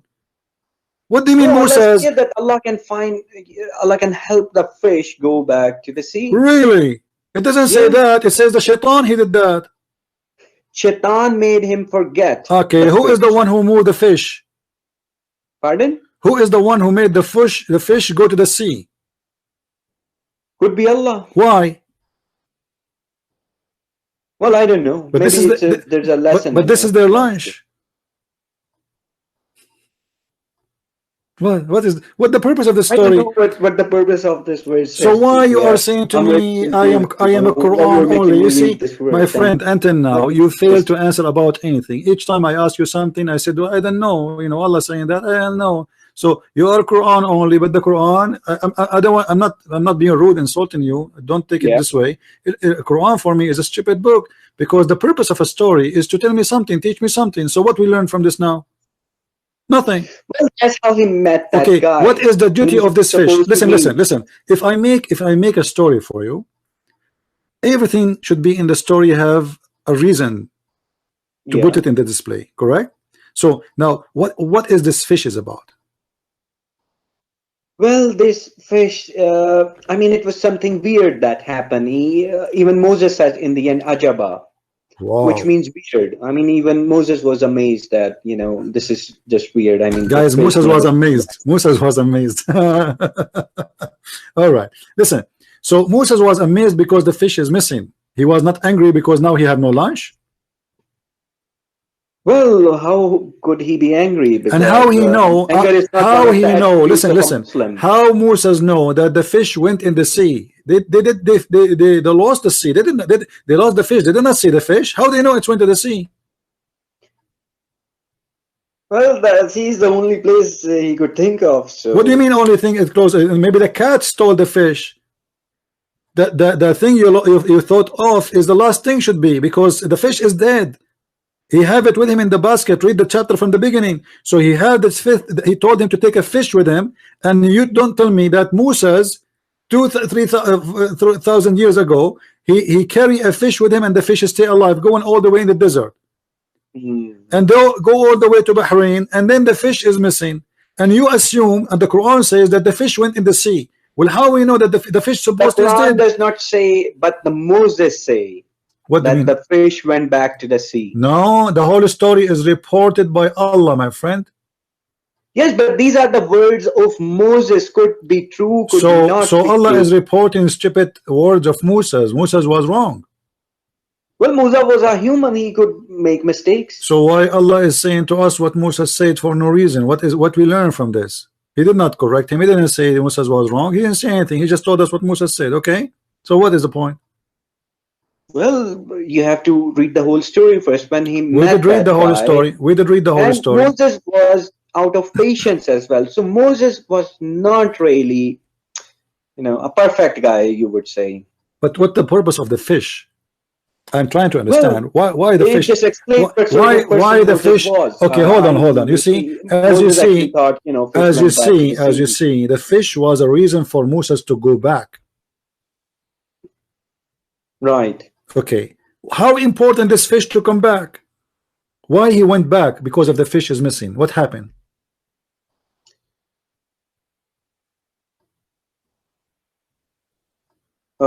What happened? And they found servant. Well, they just went back. Why? And Why? that's where the man. Why they went back? Yeah, they went back and they Why? found a Why? servant from among our servants to whom we had given mercy from us. Okay, why they went back? To look for the fish.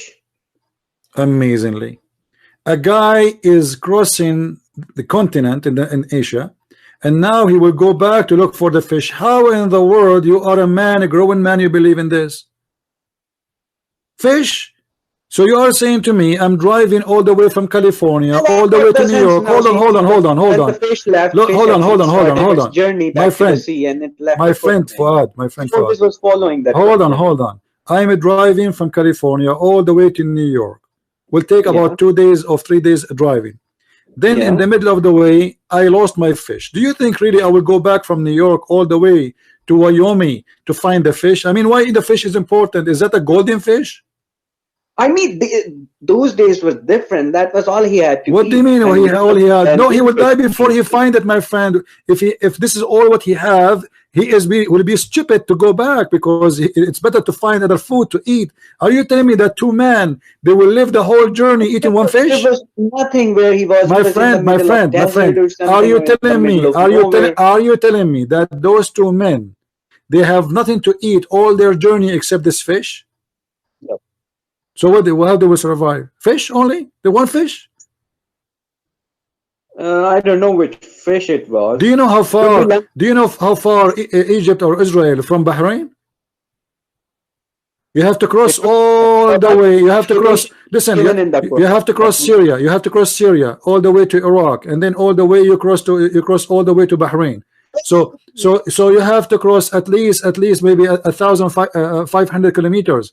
And they have with them one fish? Yeah, he might not be far away from sea or something. I mean, he could not be very far from the sea. So if he is close to the sea, why he is carrying with him a fish all the way from where he came from? Because Allah told him to take with him a fish. Well, it doesn't say the fish went back to the same sea he got it from. There could be a sea nearby. It doesn't matter. And you know how he know the fish went there? You don't know. Why he carried the fish? We do not know. And what is the point of this fish? We do not know. Why the fish escaped? We do not know. Why they come back to get the fish? You do not know. Yes, Allah decreed him to meet the other servant of Allah. Okay, what does that mean? What does that mean? What does that mean? He will meet other guy, but why the fish is important in the story? Because the fish left the footprint. That's where the fish went. If I thought the fish went in the sea, the fish left footprint in the sea. Well, he met him on his way, you know, following the fish. No. You said they follow the footprint of the fish. Yeah. Okay. How the fish? Have you ever heard of a fish have footprint? Well, it's a translation that's. Are you saying that the fish was walking in the desert? No. So what do you mean footprint of the fish? Well, that's what the translation says. It doesn't matter. I'm not asking you about the translation. I'm not asking you. I'm talking to you. You are the Muslim. I don't care. I don't need. I do not need. My friend. I do not need the translation. I speak Arabic. Arabic is my first language. I don't need a translation. Don't tell me the translation says so. You say so. I asked you. Are you saying that the fish have footprint? You said yes. So you are saying that Moses, he lost his fish, and the fish was walking down a street, la la la la la la la la la la la la la la la la, and then Moses, he said to his servant, "Let us follow the footstep of the fish." I mean, even a cartoon they don't have, man. Well, see, even in cartoon, see the word foot in the Arabic.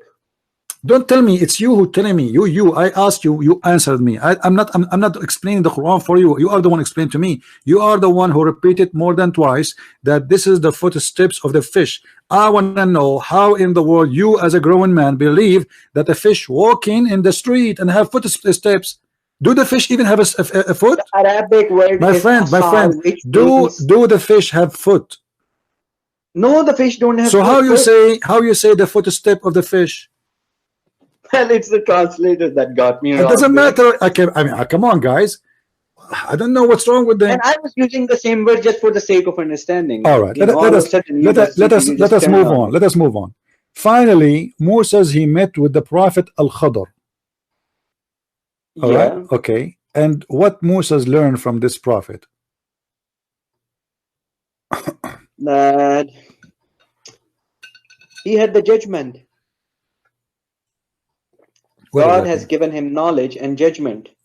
But as you see there, if you go to verse number 74, this Khadr, he met a little boy and he slaughtered him. Yeah, he slaughtered him. Why? Because he was a kafir and he was burdened on his parents. He actually did his parents. Oh, hold on. Guys, did you hear this? I said to him, he slaughtered a boy. He said he slaughtered him because he's a kafir. So you are saying to me, you as a Muslim, if you are a wise and perfect judge, if you see a boy who is not a Muslim, you will slaughter him. Well, the verse also says he was a burden on his parents. He's a boy, my friend. Give them something better than what it doesn't say he is burdened. Where it says that, show me. If you show me that, I'm going to commit suicide. Let me just go to that verse. Go. I mean, a number would be helpful if you can. Yeah, show me where it says burden in his family, in his parents. I want to see that. Yeah, just a second. As for the boy, his parents were believers, and we feared that he would overburden them. So we feared. It is something he did not do. We feared. He was not a good boy. He did not do anything yet. It says, we feared. He might have done something. My friend, it says clear that we feared. He did nothing. Even Moses says to him, innocent soul. He is an innocent soul. He is just a little child. So he did nothing wrong yet. He was a kafir. So what if he's a kafir? You kill him? You kill a boy just because he's another Muslim? He was overburdening. What overburden? He did not do anything. It says we fear he would do something. He did not do anything yet. Well, he had knowledge, so he was right. What do you mean he's right? Okay, let me ask you a question. So this boy, he did not do anything yet. Did he do crime? Did he do? Did he do any crime? Based on the Quran, did he do anything? The Quran speaks of that he was a kafir, and that's it. Where, actually, you know what? My friend, with my respect to you, I challenge you to show me that he is a kafir. It says that. What is the last word in this 1880? It says regarding the child, his father, his parents, or the boy, his parents, they were a believer, and we feared that he will cause them problem of unjust and will become a kafir. So he did not do anything. Just Yeah. transgression. Yeah, but he did not do anything yet. خشينا فخشينا. Do you know what خشينا? Do you know what خشينا? It's mean he is afraid that he will in the future. So he did not means afraid. But the word is Togyana, that means transgression. Oh, doesn't matter. So what he will do in the future? So you kill a person before he do it? Well, he had sound judgment. What do you mean judgment? Are you saying to me in Islam you kill a person before he commit a crime? No, we don't have that judgment. No one else can do that. He was special. So what Moses will learn from this? So what the wisdom of Moses he learned? Because this is only one. Why this guy he know that he's God? No, Musa actually learned that there are people more. What he learned? He learned nothing. He learned nothing. Actually, Moses, he was kicked out of the class. If you read the rest, you will see that Al-Khadr, he says to him, "Get lost, man. Go back home." He fired him from the school. He fired him. Okay, so now Moses is still stupid and Al-Khadr is smart.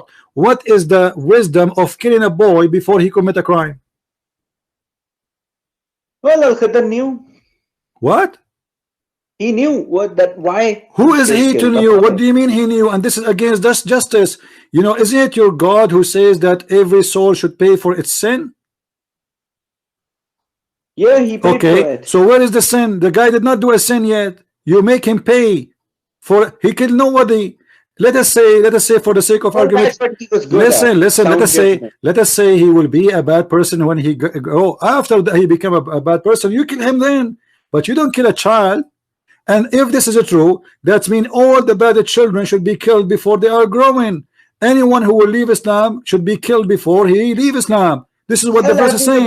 Not Al-Khadr. No, Al-Khadr is the one who did that, and you confirm that Allah is the one who taught him that, right? Yes, Allah is the one. So you are saying your God Allah, he ordered the good Muslim like Al-Khadr to slaughter little children who they are children of believers just because they might leave Islam when they grow. Well, that's Allah deciding stuff. Who am I to say something? What power do I have? You are just a person who have no power, but you don't understand that this is against logic, and this is very stupid, and it's a crime. Because I think that was intelligent. I think that was brilliant. Let me ask you: do you agree with killing apostate then? No, I don't agree. So why are you agreeing with Musa's? Why are you agreeing with Al-Khadr killing the child? He was a special person. He had knowledge. Even Moses, a person like Moses, Kalimullah, I think he is. Even Moses did not possess that knowledge. Okay. Well, as long this is the case, if we go to Quran, let us say,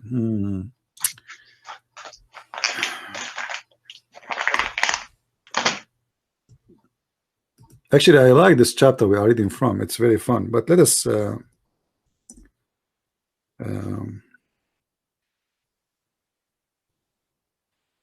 Let us go to different verse.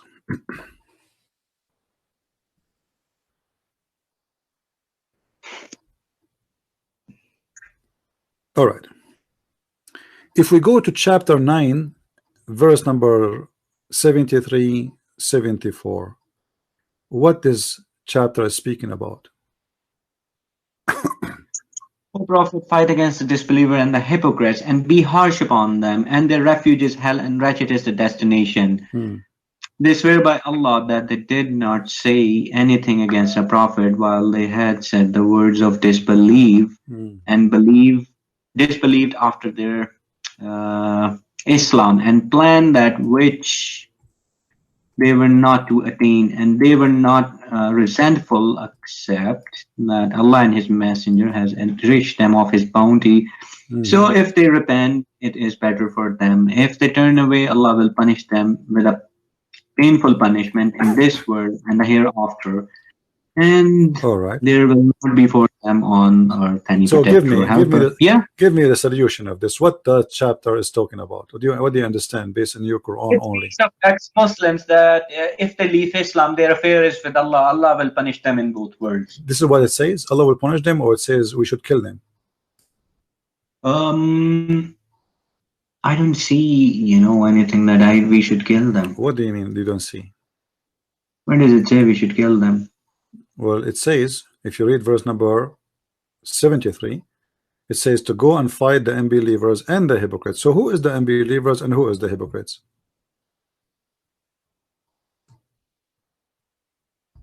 Fight against the disbelievers.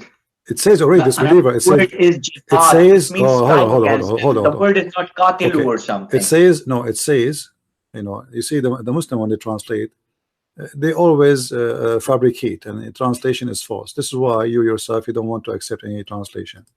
I understand. Yeah. Okay. So it says, يا أيها النبي جاهد الكفار والمنافقين. Do jihad. Do jihad. الكفار والمنافقين. Who is the kuffar and who is al-munafiqeen?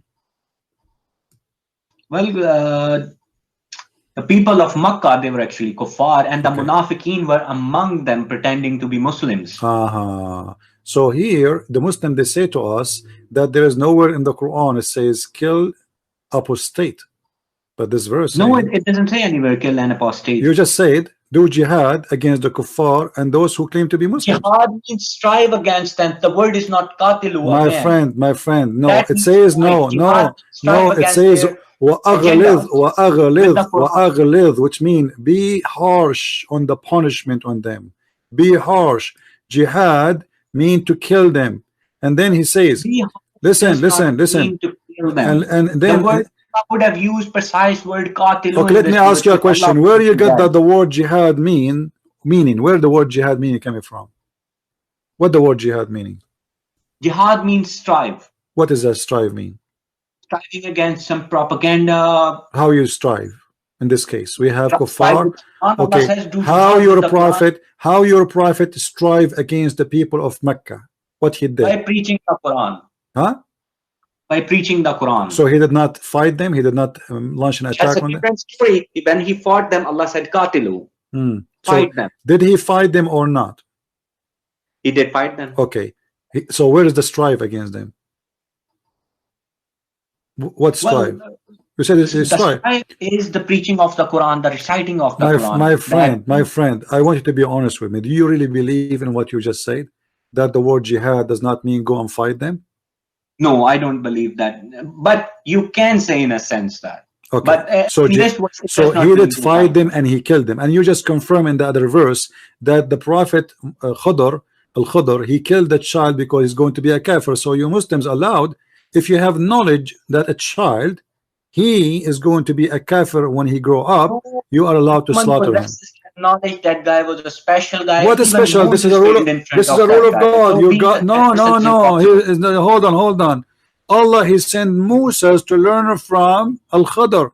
So Al-Khudr is a teacher for the Muslims, an example. And Al-Khudr, when he killed the child, he was not wrong. Do you agree? Al-Khudr is an unknown personality. He just wanted to meet us. It doesn't matter. This is not the question. This is not the question. Al-Khudr, he killed the child just because he feared when he grew up he will be a kafir, and you agreed with that. So now Al-Khudr was right according to you. He did the right thing. You did not say I condemn what he did. No, you said I agree with it. So now all what you need to kill children is to have the knowledge of Al-Khudr. Then you will kill every child. The next Goliath or something. So he saved people. Who saved who?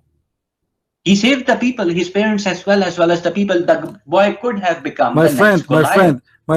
If I am a Christian and my son he wanna be a Muslim, you are saving the parents by killing the child from why?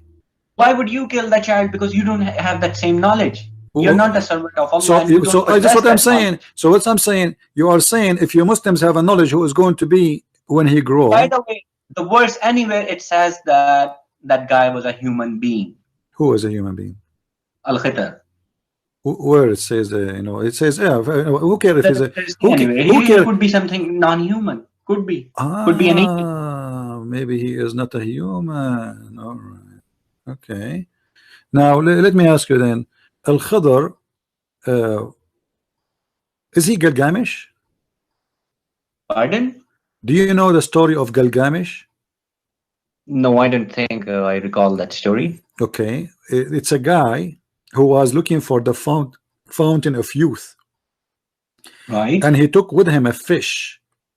And when he arrived to the fountain of youth, he did not notice that this is the fountain of youth. He wanted to wash his fish with the water, and the second the fish touched the water, the fish came back to life, and this is how he learned that this is the fountain of youth, and this is Al-Khadr. This is where your prophet, he got his story from a fiction stupid story, not even good for kids, because the whole story is Well, about that story could be called Al-Khadr. Do you know what Khadr mean in Arabic? story. Do you know what Khadr mean in Arabic? No, I don't know. Green. Do you know why he was called the green? No, I don't know. Any place he sat in, it turned green, even dead grass. Why? Because he drank from the fountain of youth. Well, that's another interpretation. He could be an angel. No, I can even show it to you There from is Islamic no concept interpretation. of fountain of Okay. youth in the Quran. Let me ask you. Soul shall die. Okay, he can be an angel. He can be an angel. Could be. Do Could be something angels else. knows the Yes, okay? no. Hold on. Do angels know the unseen? No, angels do not know, but if they are in contact with Allah, of course Allah helps them out with the knowledge. Okay, let me ask you then. When Allah he wanted to create Adam, the angels they said to him, "Are you going to create someone who will do mischievement?" They were talking about who? Adam. How they know he would do mischievement? Well, to be honest with you, there are two understandings for that verses. One is it could be Satan, and the most correct one is that person is Adam. He will shed blood on. So how they know he will do mischievement? Well, they just assumed, and later on they corrected themselves that we were not correct. How they are Allah not said, correct? "Not Allah, that you do not know what I know." how they are not correct? And Adam was kicked out of the heaven. They were right. Adam was not a good guy. He was kicked out. Well, it was always the plan of Allah. But you just said they corrected themselves later. Allah should correct himself because the one who was wrong is Allah. Allah, he told them, they told Allah, how you want to create someone to inherit the earth to do mischievement? Allah said to them, I know what you know not, which means you are wrong, and you are the one who agreed that they are wrong. But all of us we knew that it is the opposite.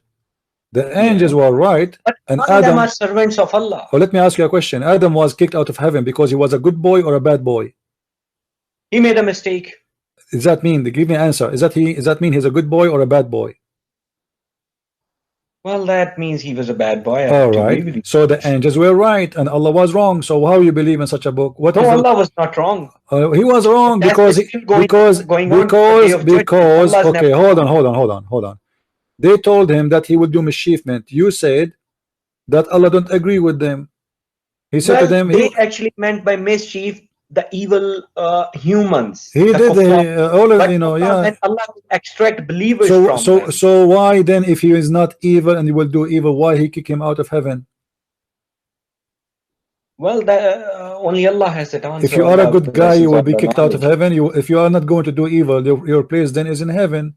Heaven is for a place who do no evil. Evil is for a place for the earth is for a place for people who do evil. This is why we are on earth. Has not done any evil. Okay, let me ask you a question. All right, hold on. He did no evil, but we kick him out of heaven. I mean, what is justice?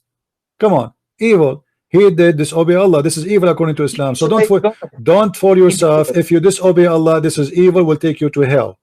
Do you agree? Yeah. Okay. So don't say he did not do evil. Now look what happened. Allah, he wanted to convince the angels that they are wrong. What Allah did? Allah, he brought Adam, and he taught Adam all the names. Read with me carefully. Names of the angels. All right. He taught the Adam all the names, and then he told the angels, tell me the names of those things. Angels, they said to him, you know, we cannot tell you what those names mean. You know, we have no knowledge. What is the purpose of this? Tell them all the names and tell us all the names. What Allah is trying to accomplish?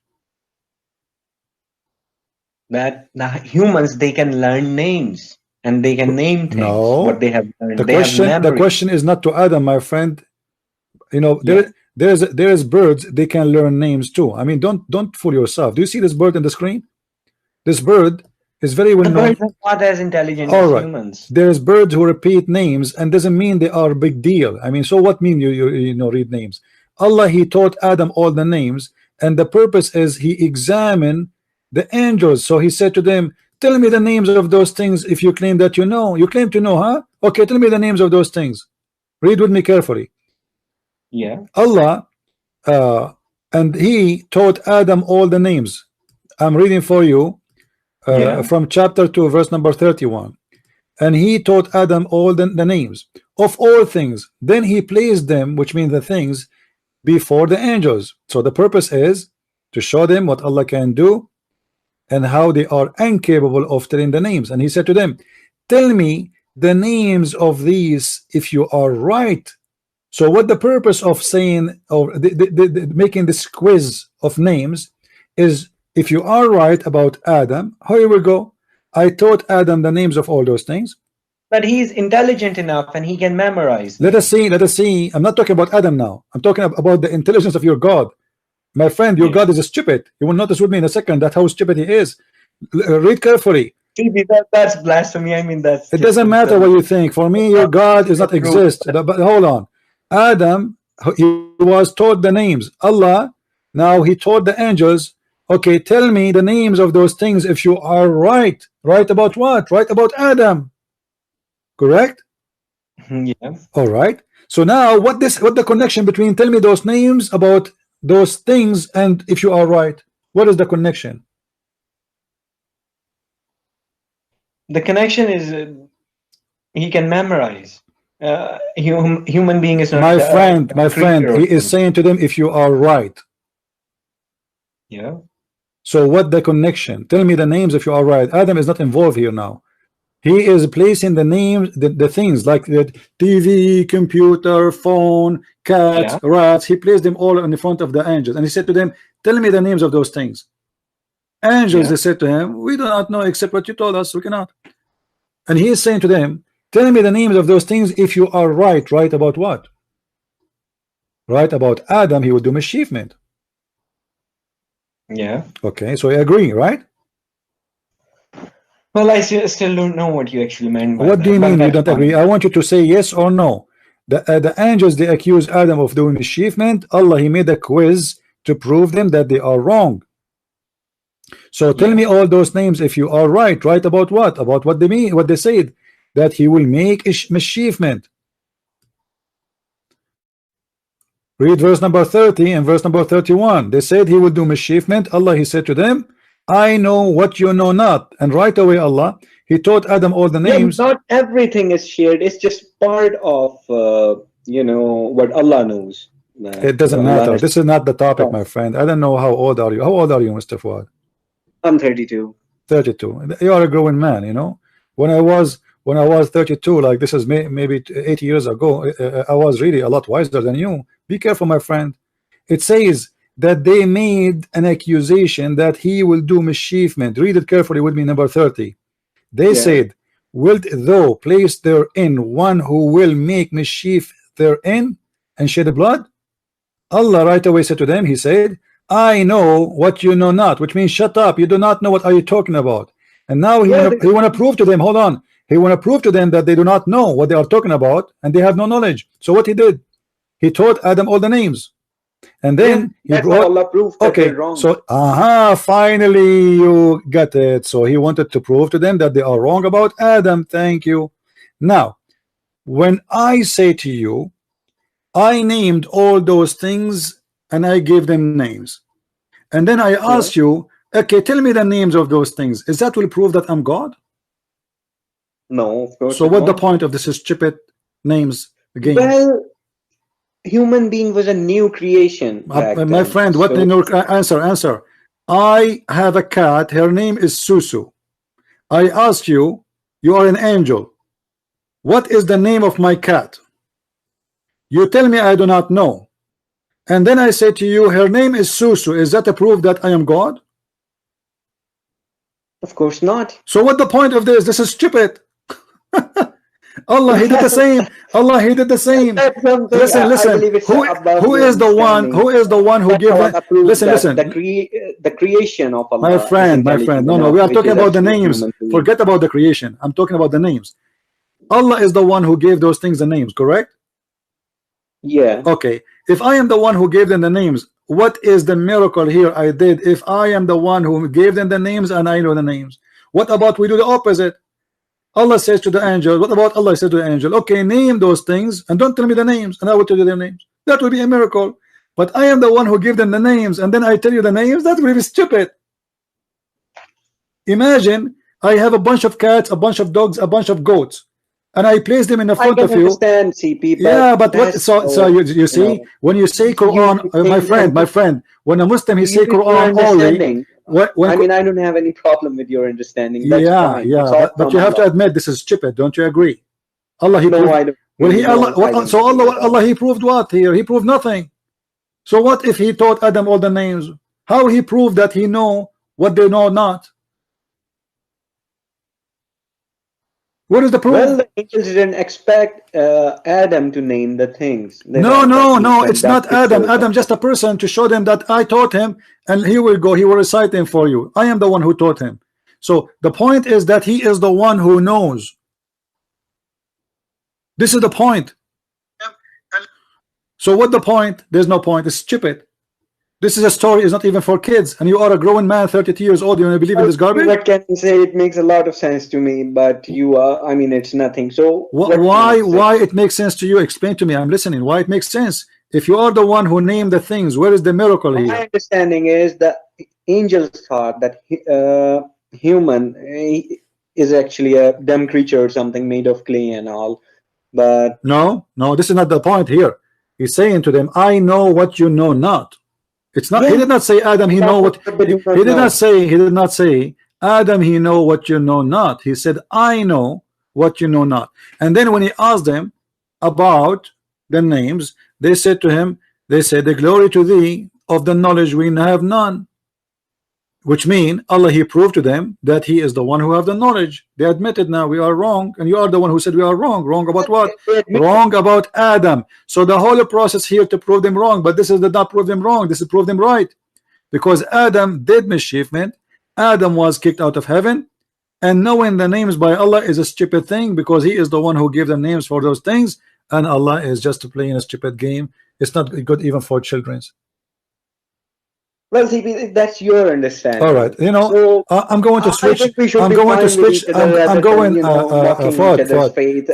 don't believe that. Fuad, I'm going to switch the conversation. Yeah, sure. I don't want to investigate you no more. I want you to prove to me that the Quran is the book of God.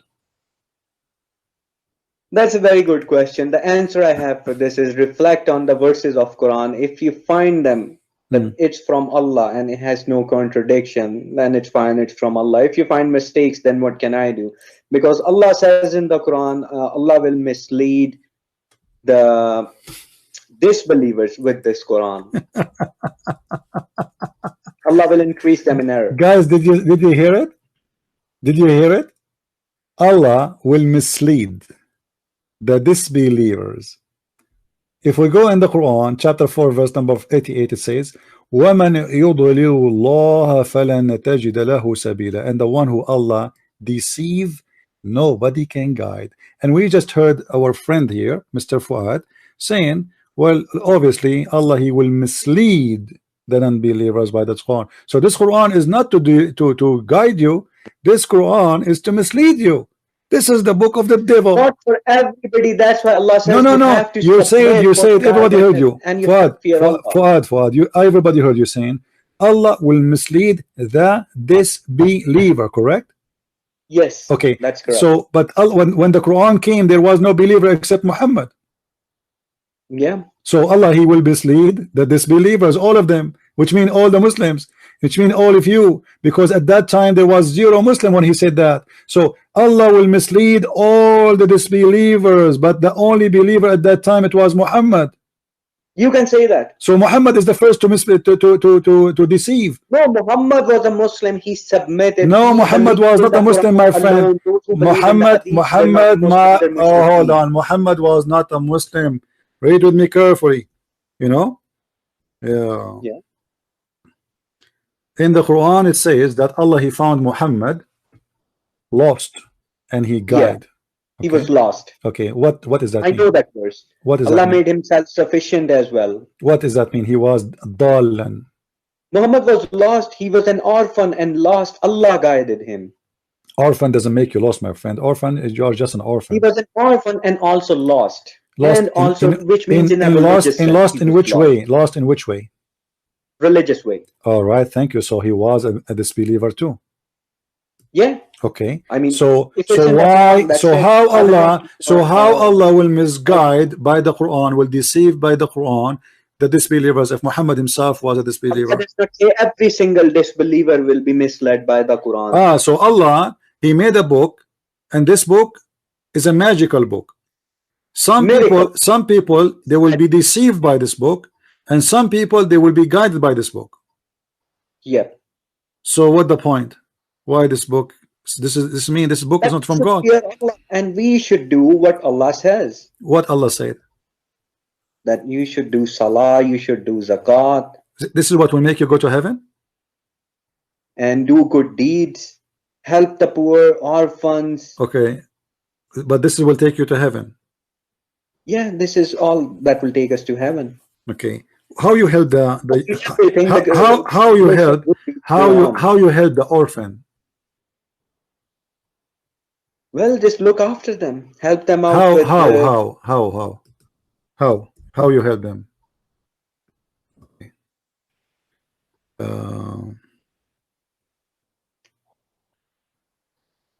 Well, you have to look after them. That's how. How?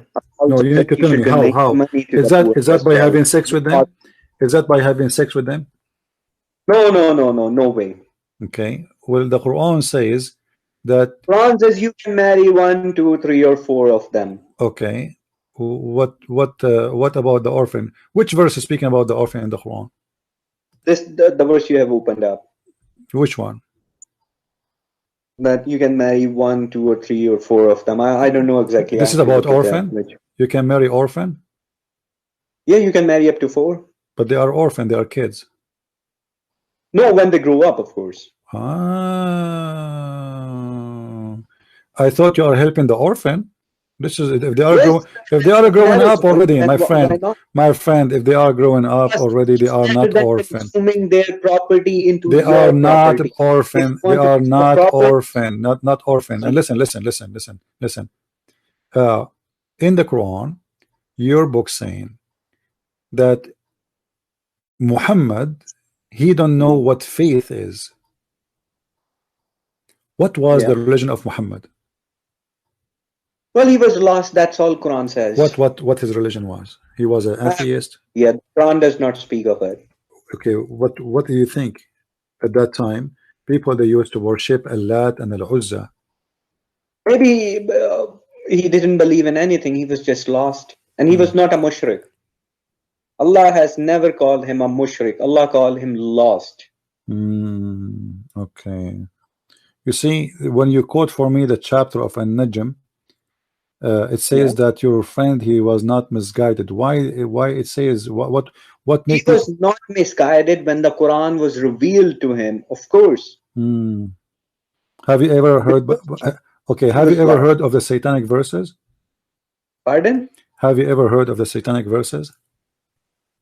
I mean, come on, CP, even you know that Allah is questioning, do you believe in Allah, Tuzat, and Al-Manat? No, I'm asking you, do you? Okay, but the Quran confirmed that Allah, he received satanic verses. I mean, come on, you can do better than that. Well, here we go. It's in front of you, chapter 22, verse number 52.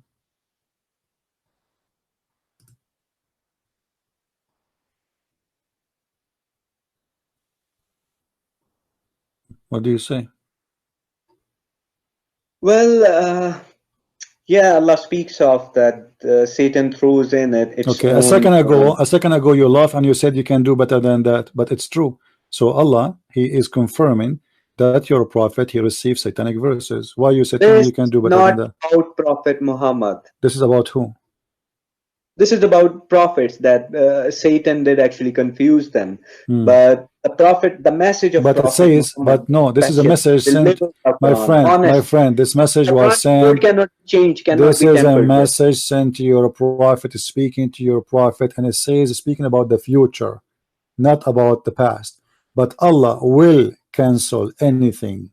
Will, you know what will mean? So this is about something happened in the time of Muhammad life, and Allah will cancel anything that shaitan is throw There in. is another verse that speaks of Prophet Muhammad almost invented a lie about Allah because he was manipulated by the people. But then Allah says, "It was I who strengthened you. If I have not strengthened you, Okay, hold on. I would have punished you double." Hold on. But Allah, he confirmed that he shaitan, he throw in the desire of the prophet, and Allah will cancel. What Allah will cancel? Allah will cancel what?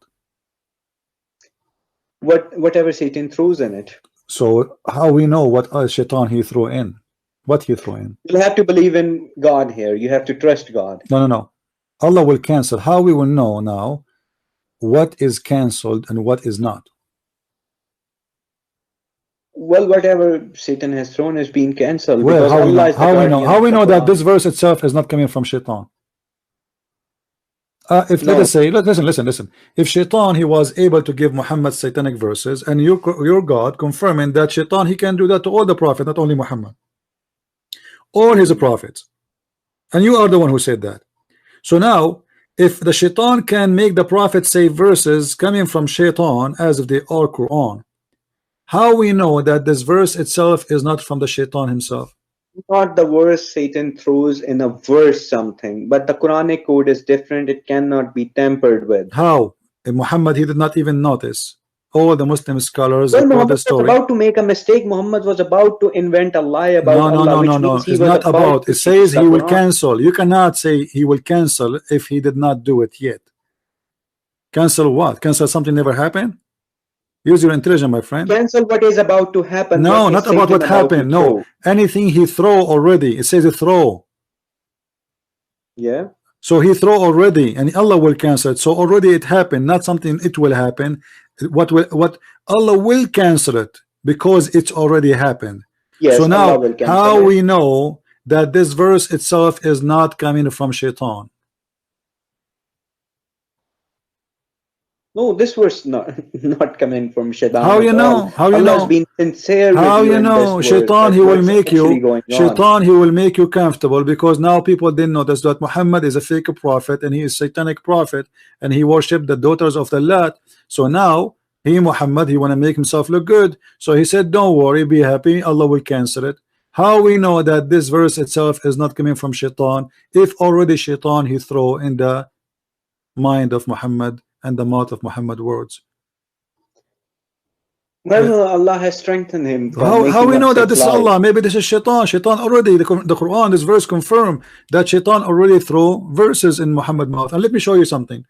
Allah in the Quran in different verse says that Allah will cause you to forget the Quran. Do you agree with that? Why? Well, if Muhammad had started issuing teachings on his own. What his own? What his own? I mean, he's not teaching the Quran, he's just making up verses. Then, of course, Allah will stop the revelation. Okay, so you are saying that those verses which is made up by Muhammad, Allah will make you forget them? Sorry, I don't get your question. You are saying that Allah will cancel those verses now. Are you saying that those verses... Allah will not cancel the verses, but whatever Satan throws, could be words in the verses, could listen be carefully, anything. my friend. Listen carefully. Yeah. Chapter 2, verse number 106. Allah saying... 106. Yeah. Allah saying supposedly, none of our revelation do we abrogate or cause to be forgotten, but we substitute something better or similar. Why Allah will make you forget the Quran? Well, Allah does not say in this verse that Allah will make you forget. Ma means no, nansakh means Allah does not cause a verse to be abrogated. So Allah never caused any, so Allah never never abrogated the verse, are you saying? No. Okay. But there's verses in the Quran saying you cannot marry from the Christians. You can. You cannot marry from the Christians. And there's verses saying you can marry from the Christians. From the Ahlul Kitab. Yeah, and there's verses you cannot marry from the Christians. So if if there is no abrogation, then you know.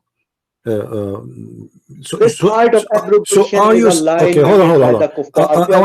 I want to get you right. Hold on, Fuad. I want to get you right. Are you saying there's no abrogation in Islam, or there's abrogation? There is no abrogation in Quran. I don't know about Islam. I don't know which Islam you're talking about. Okay. Let us see.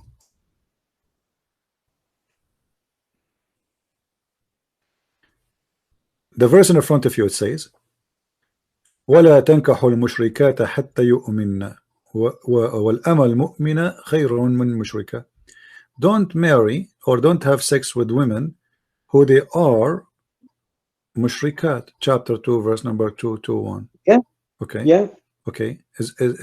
But you said the other verse saying that you can marry Christians, correct? It says you can marry those Christians who are virgin. Where it says that? Let me. Virgins. Virgins. This so it says Allah made food of Ahlul Kitab lawful for you. And yeah, let me check.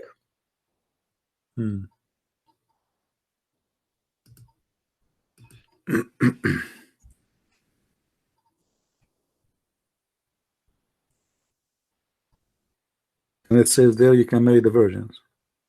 It says it's chapter 5, verse number 5. Okay. And it says there that you can marry the virgins of them. This one, you should read for me. Let me see. I look like I am. I learn from you.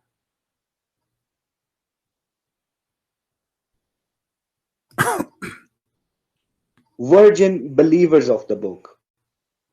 Really? Where it says the word virgins? Wal muhsanatu minal mu'minati.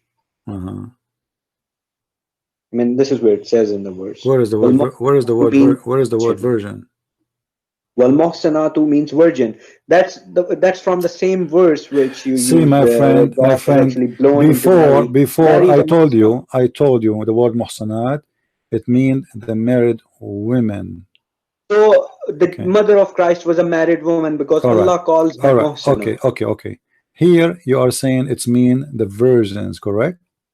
It means virgin. No, it's mean that those no, in the muhsanat, it's simply the word mean that those who protect themselves, they guard themselves, which means they are not women. Guard themselves.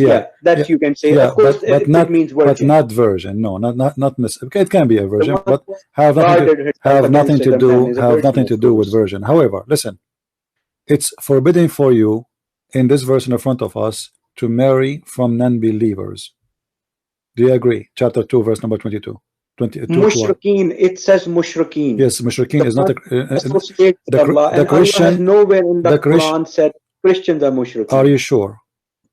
Yeah. So what worshiping Jesus with God mean? Are they mushrikeen or not? Those who believe I am one of three is a kafir. They have done kufr. So what mushrik mean? Mushrik means one who sets abominations to God, one who associates with Allah. Okay, so Jesus, let us say the Christian, they worship beside Allah, Jesus. Is that mushrik or no?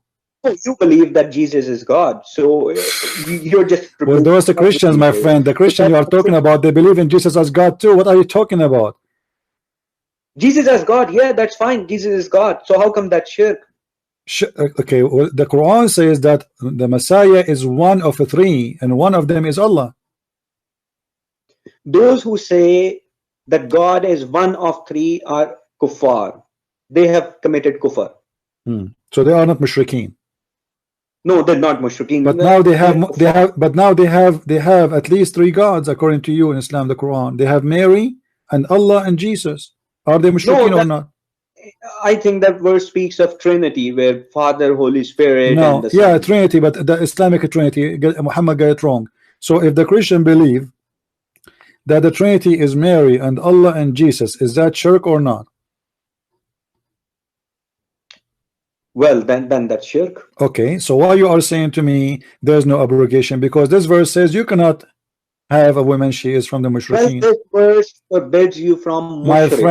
friend, Not obviously, Ahlul. obviously you have no idea. What are you talking about? The Quran is, all of it is about abrogation. There's tons of verses in the Quran abrogated. No, that's a lie. Never ever a verse of the Quran has been abrogated. Really? Okay, hold on. Yeah. Okay. If we go and we see, is the alcohol forbidden in Islam? Not really. Not Allah really. says it's footstep of Satan, Amalul Shaitan. Okay, so is it forbidden or not? No, it's not forbidden. It's not haram. I wouldn't say that. Okay. Allah says there's less benefit in him than. So it's not forbidden in Islam. Let us read this verse. Yeah. Chapter 2, verse number 219. What this chapter says? Chapter 5, verse number 90. What this chapter says? What does it say? It Let's says, see. it says to I'm you, actually looking at your screen. it says to mine. you, all right, it says, let us see my screen if you wish.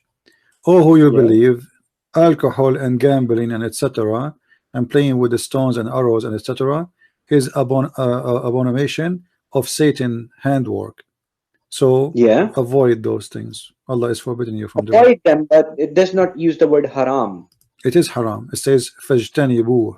Fajtanibuh. But the word haram is not there. That's the proper word my for friend, forbidding no, something. okay, you know what? Allah says stay away from them, and that's a good thing. Okay, stay away does not mean haram. Well, Allah also speaks in the Quran that don't pray when you're high. Listen, I'm asking you a serious question. Why would Allah mention such a verse? When I say stay away from it, that means it's not haram? No. Okay.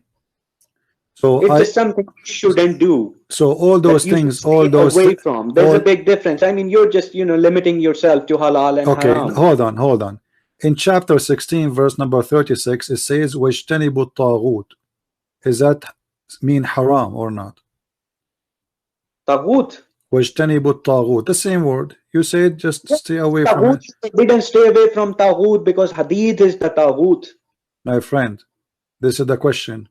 A taghut here is a shaitan, Satan. So no, taghut does not mean shaitan. Taghut means any teachings, anything outside the Quran. Hadith is a taghut. Okay, is the shaitan is the shaitan is the evil one? Yes, shaitan is the evil one. So are you saying it's not halal, it's not haram for you to do evil? No, I'm not saying that it's okay. So the word ijtanabu, this is the same word is used there. It says ijtanibu. You said to me ijtanibu does not mean haram. Here it says wajtanibu. No, this word it says wajtanibu. You said it does not mean haram. I'm showing you the same word in different verse. Wajtanibu taghut, and stay away from the evil. Does that mean haram for you to do evil, or do satanic work, or it's halal? Is it halal or haram? Drink it as well. That's something you should just stay away from. That's no good for you. Okay, what about okay, hold on. Is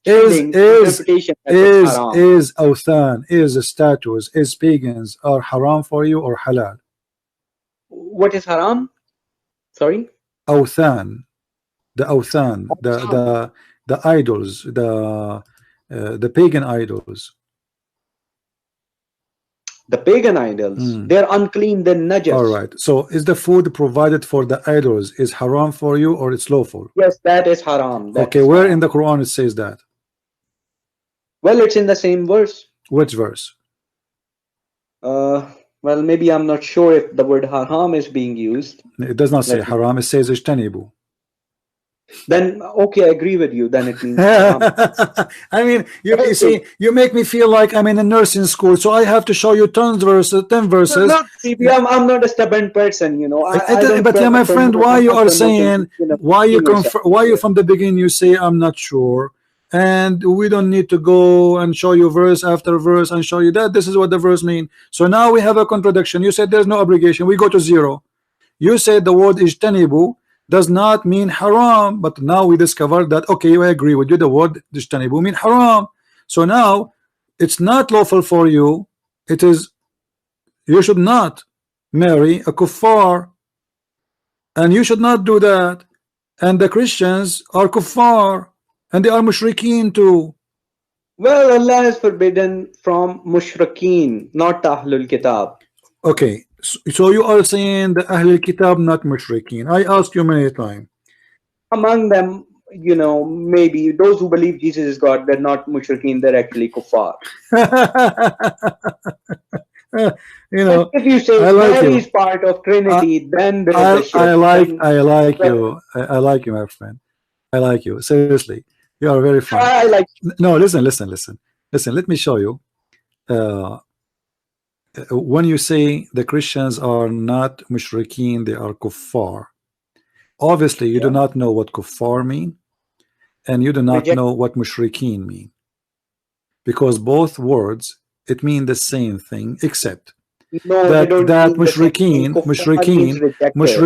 mushrikeen alone mean that those who believe in Allah but they associate with him. The kuffar is someone maybe, but not necessarily, believe in other God, but maybe he believe in so the Quran confirm already. The says that they have become kuffar to what was revealed to them. What? So you have become those who believe that, you know, Mary is part of Trinity, they are the kuffar of the New Testament. Yeah, but you know the Quran in chapter of Al-Ma'idah, verse number 72 and 73 says that those who believe that Allah is the Messiah, the son of Maryam, they are mushrikeen. And you said we are not mushrikeen. Well, if the verse says so, then. But you said there is nowhere in the Quran it says that. Can you show me the verse, please? Okay, hold on. Oh, you know, Fuad, when I talk to Muslims, I feel like seriously, like I am talking to kids. With my respect to you, you are a grown man, but Muslims do not know their religion, and they confirm to you that they know. And this is what always killing me. Like, I know there's no verse in the Quran that says that. There's no, okay. No, that's why I have asked you rather than, My friend, you are the Muslim here, supposedly. You are the Muslim, not me. It's a shame. I'm a human being. I can make mistakes. It doesn't matter. I am a human being too. I'm not, Anyway, let us go to Al-Ma'idah. Hold on. Where is...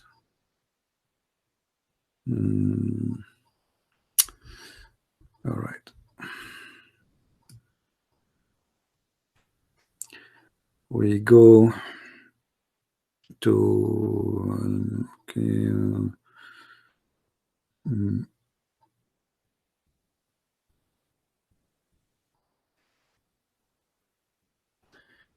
all right.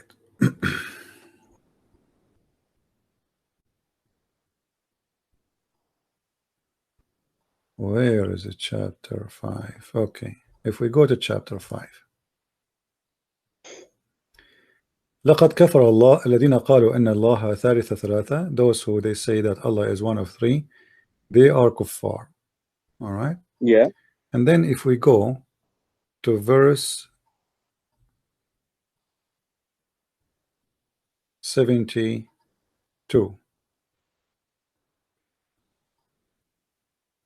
Here we go.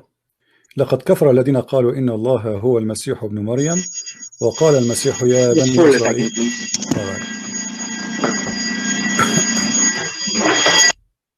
Let me mute you for a second.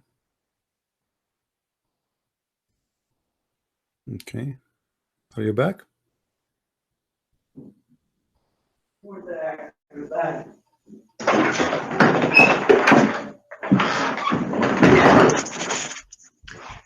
Okay, I'm back. Sorry about that. All right.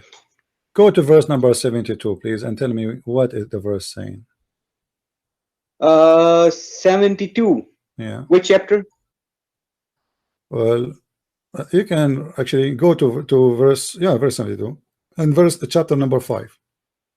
Chapter 5, 72.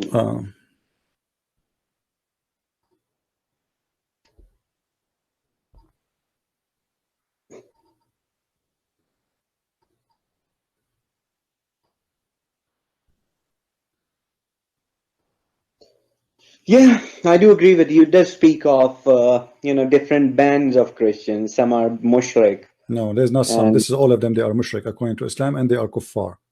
So not only this, actually, there's many more verses. If you go to chapter 9, verse number 31, it says the same. It says that those who worship their monks and rabbis instead of worshiping Allah and the Messiah, blah blah blah, and then it says, they are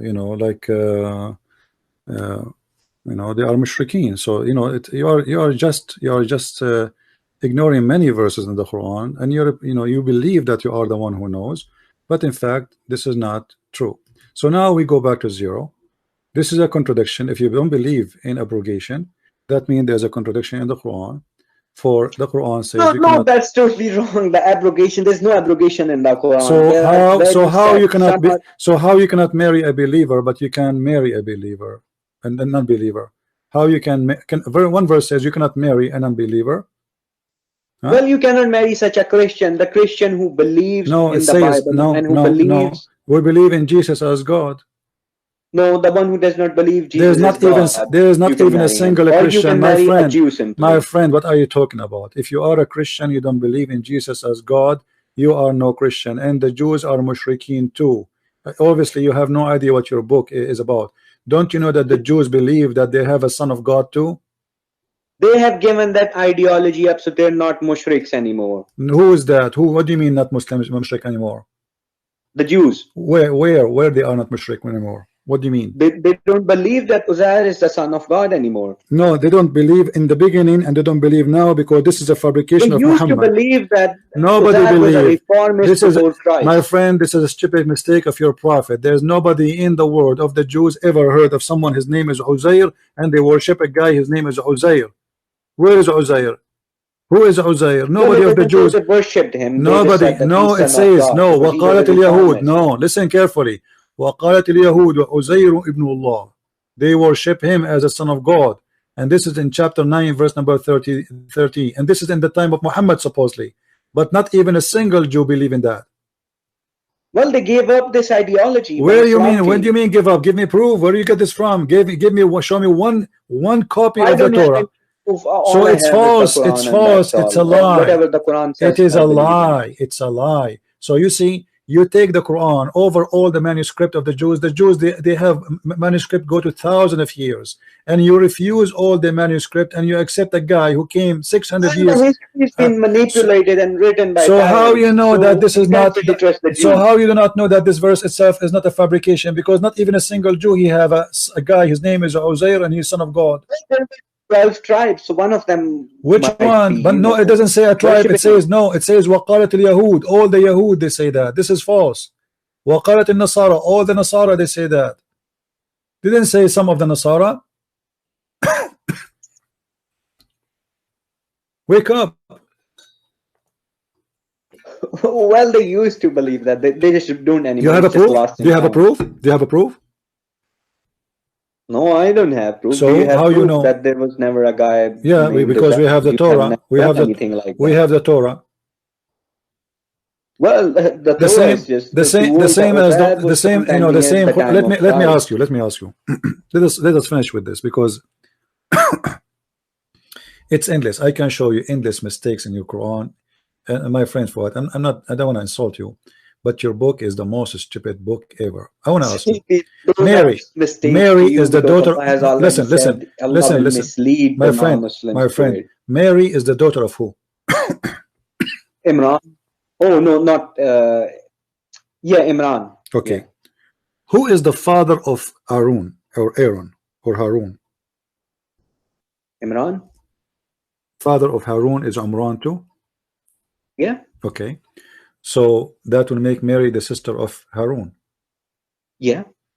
But Mary, the mother of Jesus, exists long after Harun. Well, that's a good one, because do you think there was just one man in the history, Aaron, and that was brother of Moses, and since then never ever any Jew named himself Aaron. So Imran, it's happened that the Quran says that Mary is the sister of Aaron, and it says happened that both of them they have the same father name, and it happened that Harun and Musa's they have a sister, her name is Maryam. I mean, amazingly. Where does Quran speaks of Maryam, the sister of Moses, in the Quran? You don't have it in so the I Quran. don't know, CP, what stories My friend, this is from the Bible. Your prophet, he learned from the Jews that Aaron, he have a sister. Aaron and Moses, they have a sister. Her name is Maryam. So Muhammad, he thought. The Quran speaks of sister of Moses. Where? I don't know when he was. Chapter 19, verse number 28. Maybe I think so. I'm not sure. This is the mother of Jesus. Yeah. Okay, so how she is the sister of Aaron? The mother of Jesus is not sister of Aaron. He's just a different Aaron. So you are saying here the Quran saying that Aaron is the uncle of Jesus, but this is not the same as Musa's brother? No. How? What is your proof? I mean, they're just two people with the same name. My friend, the Quran will not mention a name if it's not known. Harun is already mentioned in the Quran as a prophet of God. He is the brother of Musa's. So if you want to say to somebody the sister of etc., then you have to introduce to us that person before you introduce the sister. Well, Allah has not you see, my friend, if I say this is the sister of Fuad, then people they will know that first we know Fuad, right? It doesn't make sense to say this is the sister of Fuad. If people do not know who's Fuad, they will ask me who's Fuad. That's even more funny. So when he say, oh, sister of Aaron, that's mean Aaron is already introduced, and Aaron or Harun is already mentioned as a prophet. He is the brother of Moses. There's no two Harun in the whole Quran. So the Quran made a stupid mistake. Muhammad, he thought that Harun is the same guy who is the brother of Mary. Why? Because the Jews, they have a woman, her name is Maryam. She is the sister of Aaron, and she is the daughter of Amran, or in the Hebrew Amram. So Muhammad, he thought that this is the same Maryam, the sister of Jesus, the mother of Jesus, and Maryam, the sister of Aaron.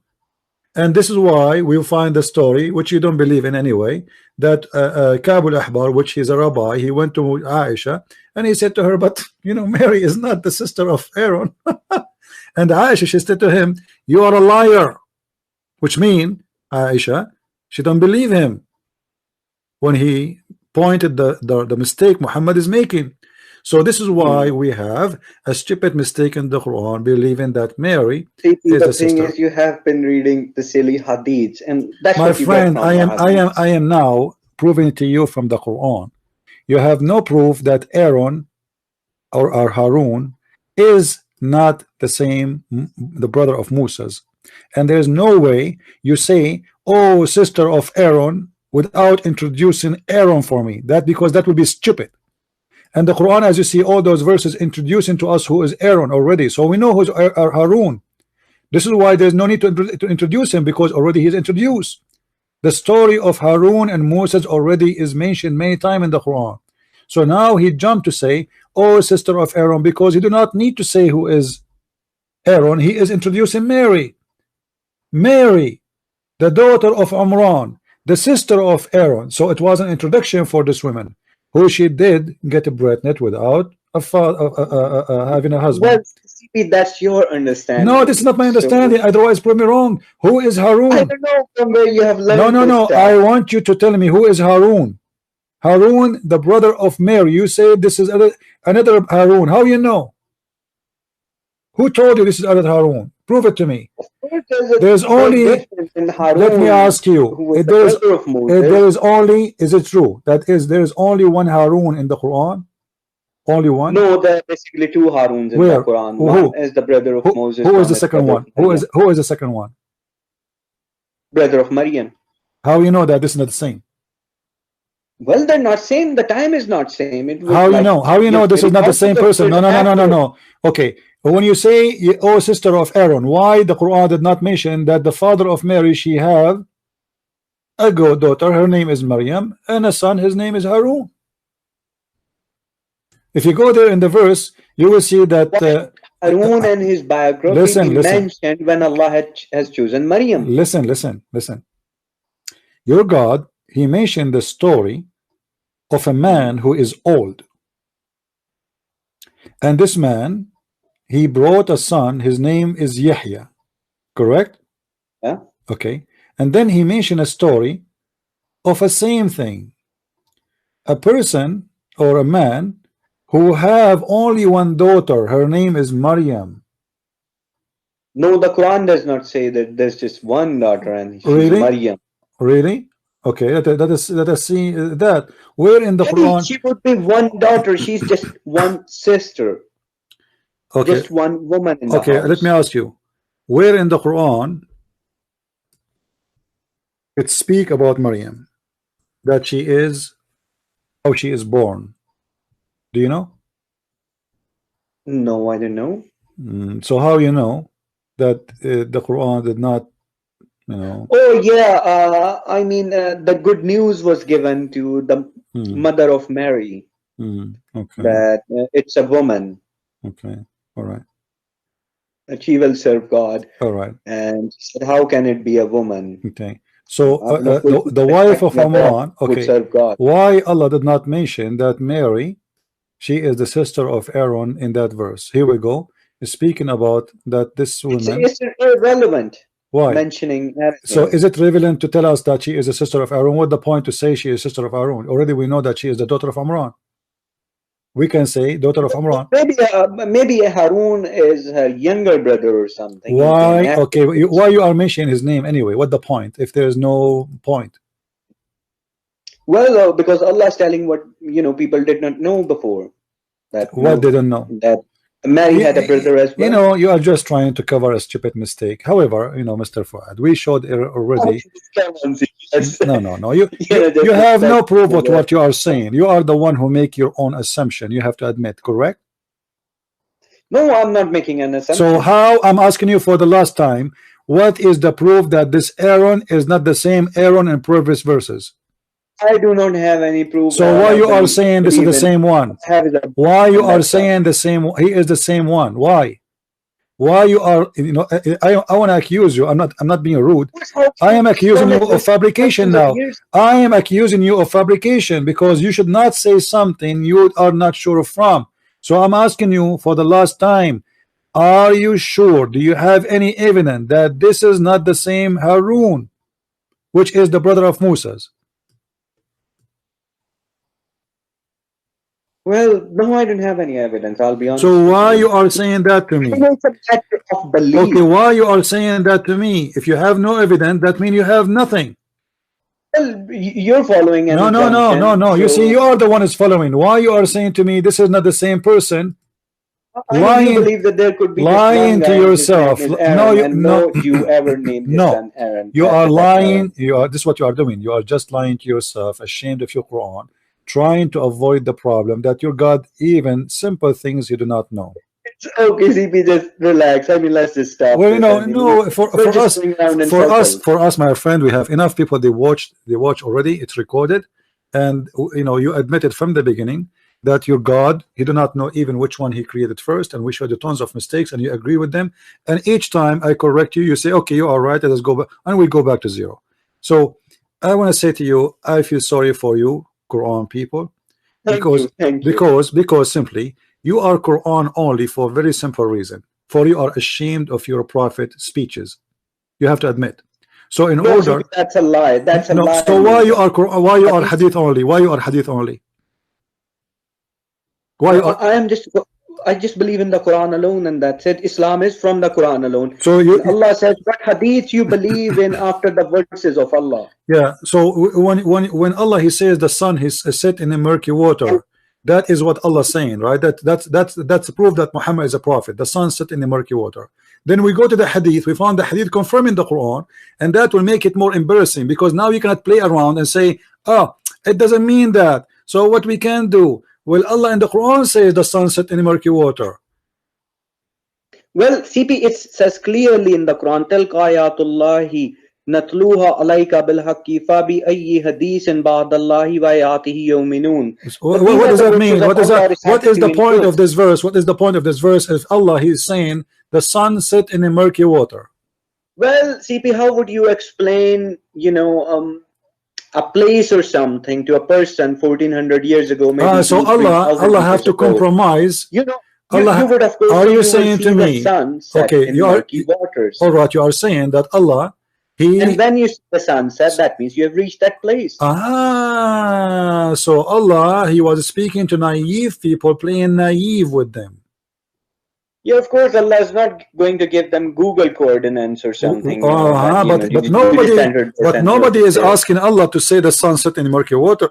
You don't have to say so. Why He is giving them wrong information? Well, that's not the wrong information. What do you mean not wrong information? Do the sun set in murky water?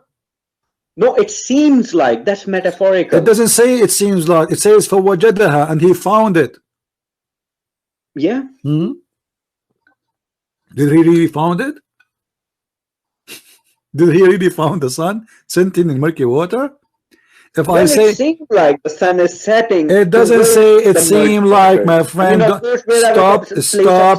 Stop fooling yourself. It says حتى إذا بلغ مغرب الشمس, until he reach. Yeah. بلغ, reach a place. It's a location where the sun set. It's not Zulqarnain talking. It's Allah talking.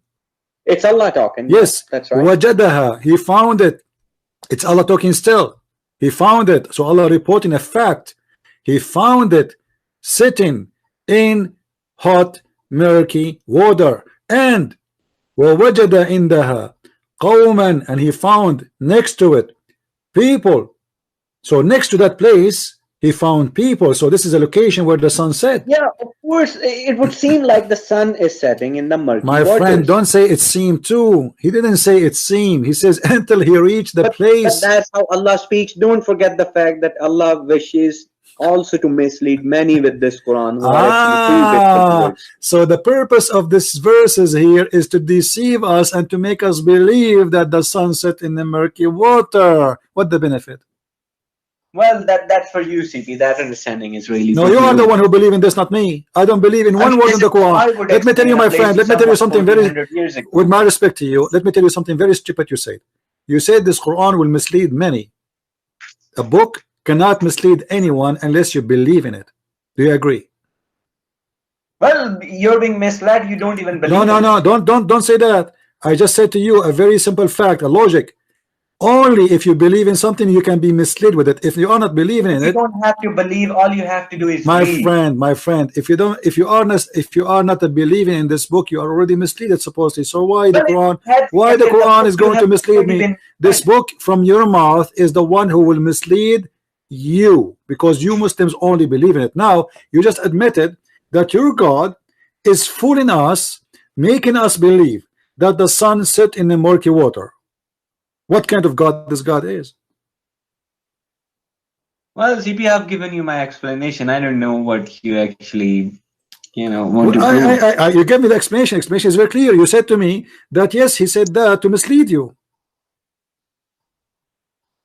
Yes, but that's how you explain a situation 1400 years ago. So Allah 1400 years ago, he was working full time as the devil. So he starts saying to us fiction lie story that the sun set in the murky water. He found where the sun rise, he found where the sun set, and he built a dam between the people of Gog and Magog, and fictions and flying. If the sun sets towards the mountains, then I would say sun is setting in the mountains. My friend, no. He is saying it clearly, the sun where it's set. In a murky water. Like. No, it doesn't say it seemed, and you admit it. It doesn't say it seemed like. He said he found it. He is reporting a fact. When I say and I found it, it's mean I'm repeating. I'm stating a fact. If I say to you, I went to the room and I found my dog barking, that's mean I found. This is what I found. It's a fact. So I'm not saying he thought. I found. This is what he says in Arabic. وَوَجَدَهَا تَغْرِبُ فِي عَيْنٍ حَمِئَةٍ وَوَجَدَ. He repeat again the fact. وَوَجَدَ عِنْدَهَا قَوْمًا. and he found next to it people. So it's a location where the sun set. Imagine it says Indaha, which means and the Shams next to the sun. Imagine, guys, next to the sun, where the sun set next to the sun. He found people live there, you know, and those people, they ask Zulqarnain, which is coming the story from Alexander the Great, fiction story, to build for them a dam, because there is people, they are called the people of Gog and Magog, and those people, they are very evil, and they want you to build a dam between us and them, and then they will not be able to go and destroy the earth. And according to Islam, there is a dam until now exists, and this dam is holding the Gog and Magog people, and Gog and Magog, they are like ants, like by trillions, not billions. Can I ask you, Mr. Fuad, as long we are here, where we can find this dam and Gog and Magog? Pardon? Where we can find the dam which built by Alexander the Great or Zulqarnain and Gog and Magog? Where we can find Gog and Magog? I don't think we can find it. Well, Allah so has why? hidden it. It will be broken on the day of judgment. Ah, they are hidden, but this is a mountain where the sun set. Yeah, it's in between. It might be covered or something. Maybe humans can, find it. Just like the Ashabul Kahf. Guys, Allah, he hide them. But remember, my friend, this is a big dam between two huge mountains made from copper and iron. How you can hide Thousands that? of years ago, don't forget that. It might be covered in dust or something, maybe mountains now. And now what happened to the people of Gog and Magog? They're still alive inside. By billions. Inside where? Inside I where? don't know. Inside where? Inside the dam. Where? How big this dam to have billions of people there? I don't know. Allah also says that when the dam is broken, they will descend from every elevation. So I don't know. Must be true story. Do you think that this dam is in Somalia? Could be in Turkey somewhere near the Dead Sea. Or In Turkey? So I don't think it's. Are you Somalia. saying that? That's an assumption, by the way. Okay. I'll be honest with you, I don't know. Are you saying this? Allahu Alam. Are you saying the sun set in Turkey? No, I mean the murky water. It could be the Dead Sea. The Dead Sea is not in Turkey, my friend. It's near somewhere. It's around. It's around. Yeah, the Dead Sea. The Dead Sea is the murky water. Okay. Well, anyway, thank you, Mr. Fuad, for calling us. Was happy. By the way, we have just one, request for you that making fun of the Quran. That's not the right track. Muslims, they don't believe in the Quran anymore. You know that Sunnis do not even know the Quran. My friend, my friend, I'm not making fun of the Quran. The Quran is the book of the devil, and it is the enemy of mankind. This is an evil book, teaching man to beat his wife, teaching man to have sex with the children. If it's your way of taking revenge on the Muslims or something. I'm not taking revenge of anyone, my friend. I'm trying to save you, my friend. I'm not revenging from you. I'm not fighting you. I'm not killing you. I'm helping you to see that this is a devilish book, a book who promise you that when you go to heaven, you are going to have women restrained for you in your tent. I mean, what kind of God this God is? This is not even a pimp from Las Vegas. I do not need women restrained in my tent. What kind of a promise this promise? What kind of God? Listen, what kind of God he promised me a couch in heaven? Are you serious? I will go to heaven. Imagine the American, they send me in a spaceship and I travel for 80,000-90,000 years of light, and then I arrive to the heaven, and then I found that waiting for me there's a couch and a pillow. What kind of God he promised me a pillow? And this pillow, and this pillow, listen, and this pillow, and as big as the heavens. Listen. Do you know where is your sheet made in? Do you know the sheet of your pillow is made where? The cover of your pillow. Do you know? No, what do you mean by it's that? made in Iran. You know what kind of God he promised me? Promised me a sheet made in Iran. What is that? What kind of God? My friend, come to my house, huh? I will walk in the street and I will show you how many couch you can see in my area. People, they throw every weekend and nobody take it. A God, he promised me a couch. Do you think he is God? Do you think really is God? God has promised you Jannah as big as the heavens you see. My friend, I'm not talking about the heaven, how big it is. I'm talking about that this heaven, Allah promised me in it a couch. No, arsh does not mean a couch. What do you mean? It means, you know, Allah will give you rank, Allah will give you house, just like Mary prayed to Allah that, you know, build my house next to yours. That does not mean Allah will give her a couch or something. That's just metaphorical. Really? Metaphorical? Ah, okay. Well, I don't know. There it says that you will be reclining in those couches, and Allah, he is going to provide you with those couches, which is covered by sheet made in Iran. It's called, from a fabric, it's called istabrak. Is that made in Iran? Iran, yeah, it says there istabrak. Istabrak is a fabric made in Iran. You think I'm joking with you? What do you say? Seems like. Okay, I'm not joking. Hey, the verse in the front of you, chapter 55, verse number 54. So what do you say? What kind of God he promised me?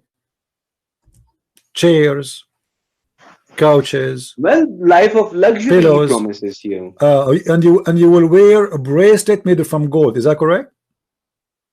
Well, I think so. I'm not sure about that. Why you want to wear a bracelet? What is the price of gold in heaven?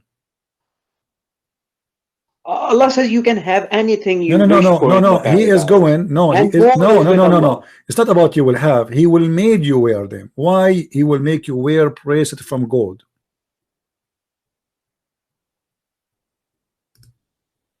What is the point? Well, people like it. Do you really like to wear a bracelet of gold in your hand? I found yeah, it. I mean, I found it very gay. I mean, that's your choice. For me, I think women, they wear bracelet. Why men, they want to wear a bracelet? Pharaoh used to wear them. Huh? Was Pharaoh gay? Breast of gold for men? Do you think this is right? I mean, that actually represents your rank and everything, how much you're blessed with. So the mere bracelet you wear in heaven, you are more rich. So there is, you know, in the heaven we will have money, and some people are rich, some people are poor. Allah says, give your property and life to Allah in return for something. Right. Okay. And then Allah, he will make you recline on your chairs in the heaven, and then he will give you pillows, and those pillows are covered by istabra. I mean, isn't it, this is the most silly. What about my big screen TV? Why Allah did not mention my big screen TV? Well, Allah says you can have anything you wish for. What if if you are a man, you wish to have sex with Michael Jackson? I mean, such people will never enter paradise with such wishes. Allah knows. No. It's the opposite. That's what Allah says. I will purify. Only the purified can enter paradise. What purified? You are not purified. You are going there just for sex. The whole purpose of you to be there. No. Okay, how many women? Okay, let me ask you. Did he promise you women they are restrained in their tents just to have sex with them? No, there's no such promise you can have sex. Are you sure? Are you sure? Are you sure? Yeah, I'm sure. Okay, so what is this verse about? Here we go. Read with me, please. Let me show you the screen. This verse is speaking about what? Chapter 55, verse number 72. Let me open it up. Getting late here, CP, so 55:72.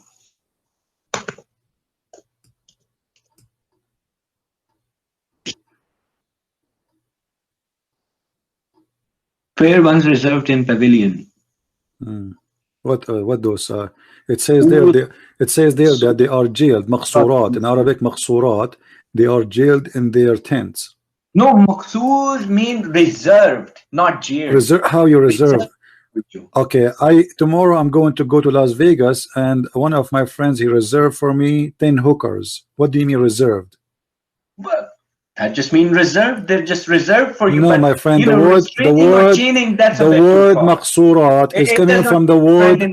The word maqsurat is coming from the word maqsur, which means they are jailed. And you can read all the Muslim translation, starting from Yusuf Ali, Shakir.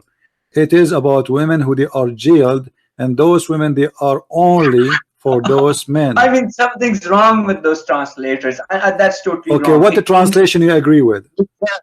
My friend, Maqsoor, what especially for you. What I mean, we do have this word in Urdu as well. Okay, what is the translation you accept? Who is the translator you like?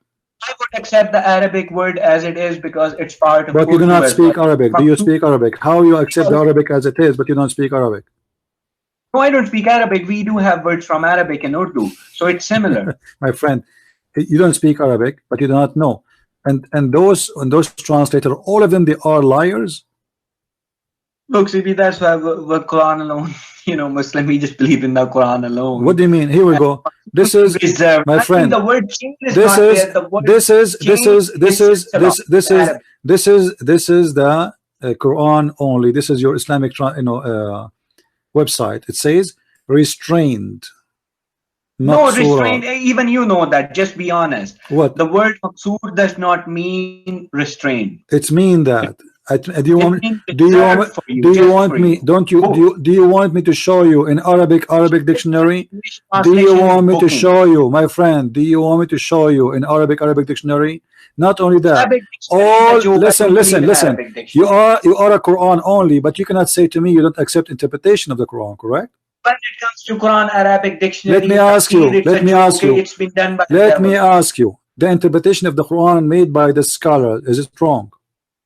Yeah, that's totally wrong. Why? Well, he's injecting stuff that's not actually there. No, I mean the word meaning. I mean, if we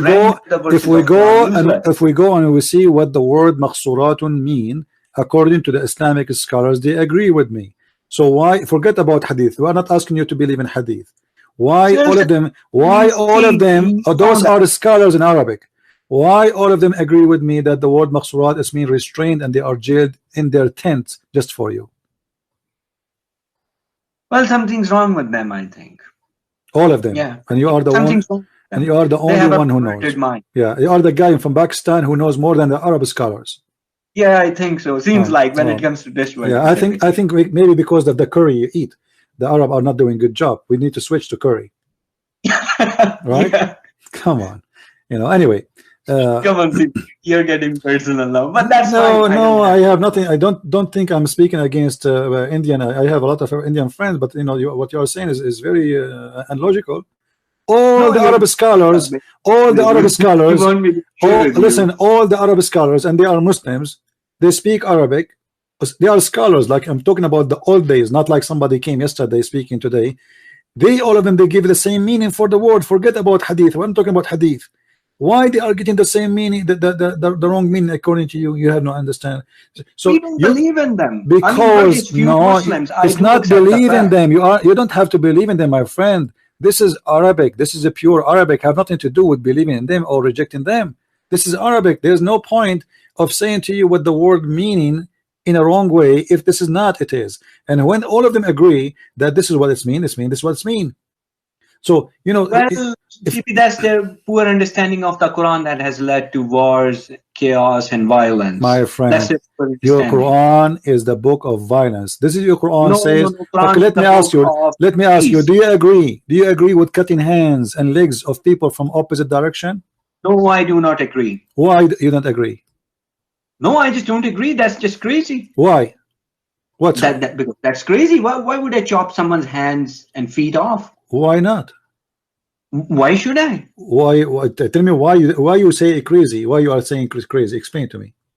That's just crazy. If I just go out and just chop people off for being non-Muslims, that's just crazy. Okay, what if somebody is doing something wrong? He is a thief. Is it okay to cut his foot? No. Why no? No, you can cut off his hands. Why? Well, that will be a little too far. That's dangerous. So this is not from Islam? No, this is not from Islam. So if somebody he stole something, we don't cut his hand, or somebody he did a crime, we don't cut his hand and his feet. No. Okay. So how you explain this verse to me? Yeah, sure. Bring up the verse. Hmm. I know the verse you're going to bring up. There's now you know. Now you remember it, right? إنما جزاء الذين يحاربون الله ورسوله ويسعون في الأرض فسادا أن يقتلوا أو يصلبوا أو تقطع أيديهم وأرجلهم من خلاف. You said you don't agree with that. You said this is crazy. You said this is so far. Okay, where's the word chop off their hands? Where's that? It says أو تقطع أيديهم وأرجلهم من خلاف, which means if you cut the right hand, you cut the left leg with it. Well, CP, that's in self-defense. What self-defense? They are my friend. They are. This is about thieves. What self-defense?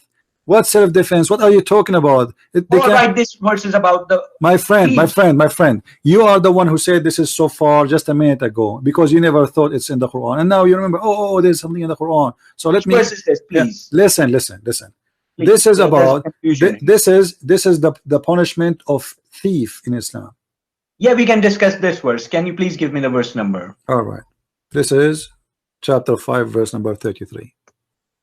Verse number 33. Yeah. Self-defense, you don't cut the hand of person because already he is your prisoner.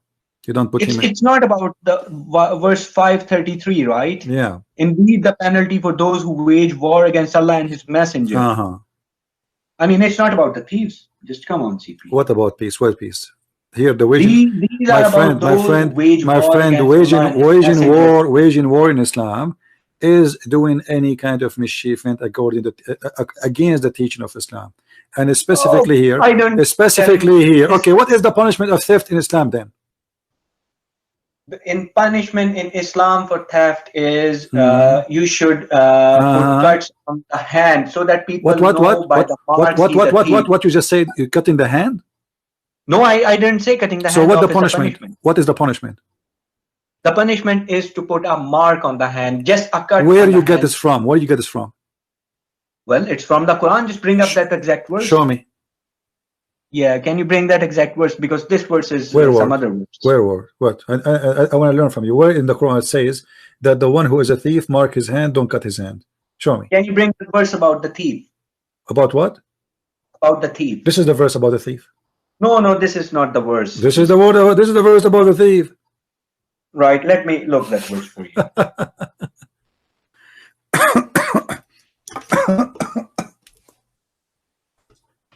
Oh. Well, that's chapter 5, verse 38. Oh, Lord have mercy. What you said? I was away. Yeah, 538. Chapter 5, verse 38. Okay, what 538 says? Show us. We are reading. Well, it says as well, the translation's wrong actually. It says the thief, the male and the female, amputate their hands in recompense for what they have committed. The Arabic word is qat'u. What qat'u mean? It means to just put a cut on their hands, just a cut. Really? I mean, not chop off. Really? It says, my friend, let me get you in my friend. Are you a student of Zakir Naik? I mean, this is a big fat lie. Iqta'u mean to cut their hands. You see, let me tell you. Fawad, let me show you. Let me tell you something about Muslims and how naive they are. When I showed you this verse, I told you this is about the thief. You said no, right? You said no, correct? Qat'u does not mean no. Hold on. Here it says وَتَقْطَعُ أَيْدِيهِمْ. It says the same. And then you say to me, this is not about the thief, this is about, so you agreed it's mean cutting their hands. You agreed, it's the same word. It is the same. It is the same word. Listen, it is the same word. How come here you agreed that this is about cutting hands, but then when you go down a little bit, few verses after, the same exact sentence, تَقْطَعُ أَيْدِيهِمْ. You said this is 12:31. My friend, let us stay here. You are the one who quoted the verses for me. You are the one who said to me, go and read verse number 38. You are the one who did that. وَالسَّارِقُ وَالسَّارِقَ فَاقْطَعُوا أَيْدِيهِمْ. It speaks of the same word kata in 12:31. Okay, when, the use of. Can you show me one dictionary? It says. I'm showing you. The Quran is the dictionary for the Quran. 12:31. that when Yusuf came to other woman, when you know, her master revealed her to other woman that why she committed such a crime, she gave them knives in their hands and they cut out the finger. The cut out does not mean they chopped off their hands. They chopped off their fingers when they looked at him. Yeah, that's mean they hurt themselves with their knives. Yes, they put a cut on their fingers. Yeah, but this is, my friend, So understanding this applies is here. this is because your Quran is stupid. Because that verse there, it's mean they cut their hands literally. But because nobody will believe that somebody listen. Yeah, it's mean they cut their hands. You don't say فَقَطَعَ يَدَهُ unless you cut the hand totally. If you just made a cut in English, you say jaraha. You don't say qata. So the stupid Quran, because he is very bad in Arabic, and the Quran is full of Arabic mistakes, by the way, it's the most horrible Arabic book ever you can imagine. But because you don't speak Arabic, we will not go to the topic of the grammars. If you listen, the Quran, you have to stay within if we go right now to Arabic dictionary, do you agree to see what the word qata mean? No, the word qata means just putting a cut on the hand and that's it. Do you agree to go to Arabic dictionary? No, I do not believe in the dictionary. Why you don't believe? I believe in the Quran alone, and the Quran says cut the hands. Okay, hold on. How you know that here he meant just to make a cut in their hand, not to cut their hands? How you know? Qata is there and it's same. Where it says that? How you know it doesn't mean cut them off? How you know? It does not cut them off. Okay, how here in the verse before you said and you agreed that here when it says qata, to qatta aydihim, you agreed that it means to cut their hands and legs off. You agreed, but you said this is about war. How you agreed with this if this is the same sentence, the same word, tuqatta'u aydihum wa arjuluhum? How come here you agreed it's mean to cut off their hands and their legs, but there the same word, it's the same word. There you say it doesn't say to cut their hands, it says to make cut in their hands. It's the same word. This word does not mean chop off their hands. My friend, how come? Okay, just three verses before you agreed with it, it's mean to cut off their hands. It's the same sentence, the same word, and the same chapter, and both of them actually speaking about theft, because this is about a bunch of guys. They run away with the camels, and supposedly they steal some camel, and then they one of them, he killed the shepherd. Muhammad, he brought them, he put nails in their eyes, he crucified them, he cut their hands, he cut their feet, and he made them die slowly in torture way. This is how disgusting your prophet is. The verse there speaking, repeating the same thing again, making it more clear that the one who do a theft, you cut his hand, and there is not a single Muslim in the world don't agree with me. So what kind of a Muslim you are? Where you get? Okay, let me ask you.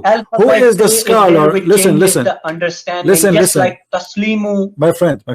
Who is the scholar? You're a scholar who gave you this meaning. Is that your invention or a scholar teaching?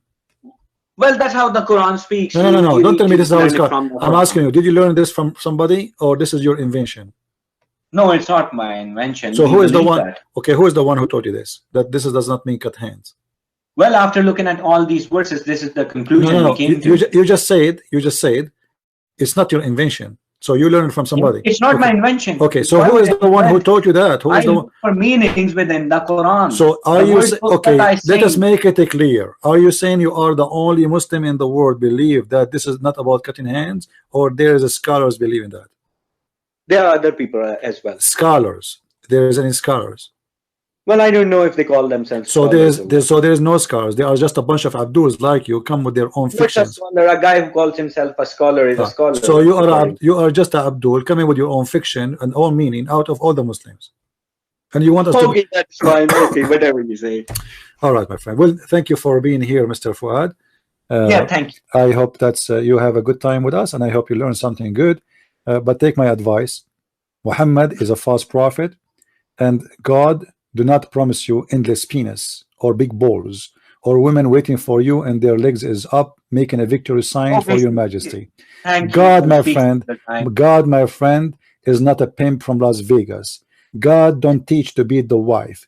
God don't teach how to have sex with the children. God don't teach evil. God don't say, as you said, that he will mislead you in his book. Never. There is no way that God will send us a book to mislead us, otherwise he is the devil. Your God is the devil. This is why we see in the Quran chapter 5 verse number 14, it says that Allah will spread hate and enmity between the Christians until the judgment day. Your God, he target us for a very simple reason, for we are the true people. And this is why Ad-Dajjal, who is the Muslim, believe he is the Antichrist. He is the Antichrist. There's no Dajjal in Quran, by This the is way. no, there is. Are you sure? Yeah, show me. Oh boy. I mean, I'll be thankful if you can. Okay, hold on. So you are just saying there's no Dajjal, right? No, there's no Dajjal. Okay. It's a Christian concept being infiltrated in Islam. All right. Have you ever heard of an animal? It's called a jassasa. There's an animal mentioned in the Quran, but that animal will speak on behalf of Allah. Daba, it's called. Okay, this animal is what? No one really knows. What this animal? So this animal will speak behalf of Allah, right? On behalf of Allah. Okay, that means she is a prophet. No, not prophet. So what? He will inform them so of how that an animal has denied the verses of Allah. Hold on. How an animal will speak in the name of Allah, or will speak in what you said? Speak what? Will speak for Allah and inform people that they have been rejectors towards the verses of Allah. Okay, is that a cartoon or this is real? Pardon? Is that a cartoon that there's an animal will come from the ground and he is going to teach us about God? Well, Allah can make anything Allah wants. I mean, what can I say? What sort of animal? Okay, what is the point? What is the point of this animal who is going to come and speak to us about God? Is that animal is a Muslim? The point is that the judgment day is approaching. Is that animal is a Muslim? Well, you can say that, yeah, sure. So this is a Muslim prophet animal. No, it's not a prophet. It's not making any prophecy. It's just telling people that they have been kafirs till now. You are saying to us, no, hold on. You are saying to us that this animal will speak for Allah. Yeah. Okay. What he will say? That people have been rejecting the verses of Allah. That's all. So the animal will say to us, he will come to he will call me in Skype, and he will say to me, Christian Prince, I am an animal sent by Allah to speak to you. How this animal look like? Look like a chicken, a duck, a rabbit, a camel? How he look like? I don't know. Allah knows. Wallahu alam. Allahu alam. And is he big or small? I don't know. How we will know that this is not an animal made by Apple store or made by Microsoft or fake? How we know that this is the animal? What if maybe Shaitan will come in the shape of an animal? What do you think? Well, it will not be, you know, a robot or something. It will be some biological creature, might be. Ah, okay. So, is it true that this animal is going to have the stick of Musa and the ring of Solomon? No. I mean, that's just nonsense. Okay, what happened before you go? Like almost we are up with time. What happened to the flying carpet of Solomon? Well, I don't know. Do you think this animal will use it to come back as a limousine? No. Okay. That's another, you know. All right. Okay. What do you think about Suleiman, a story in the Quran where Suleiman he lost his kingdom? Do you believe in that story? Yeah, I believe in every story of Solomon in the Quran. He was in control of the genie because of the rings he have. No, there are no rings mentioned. No rings. So how he was controlling the genie? Well, Allah has chained them for Solomon.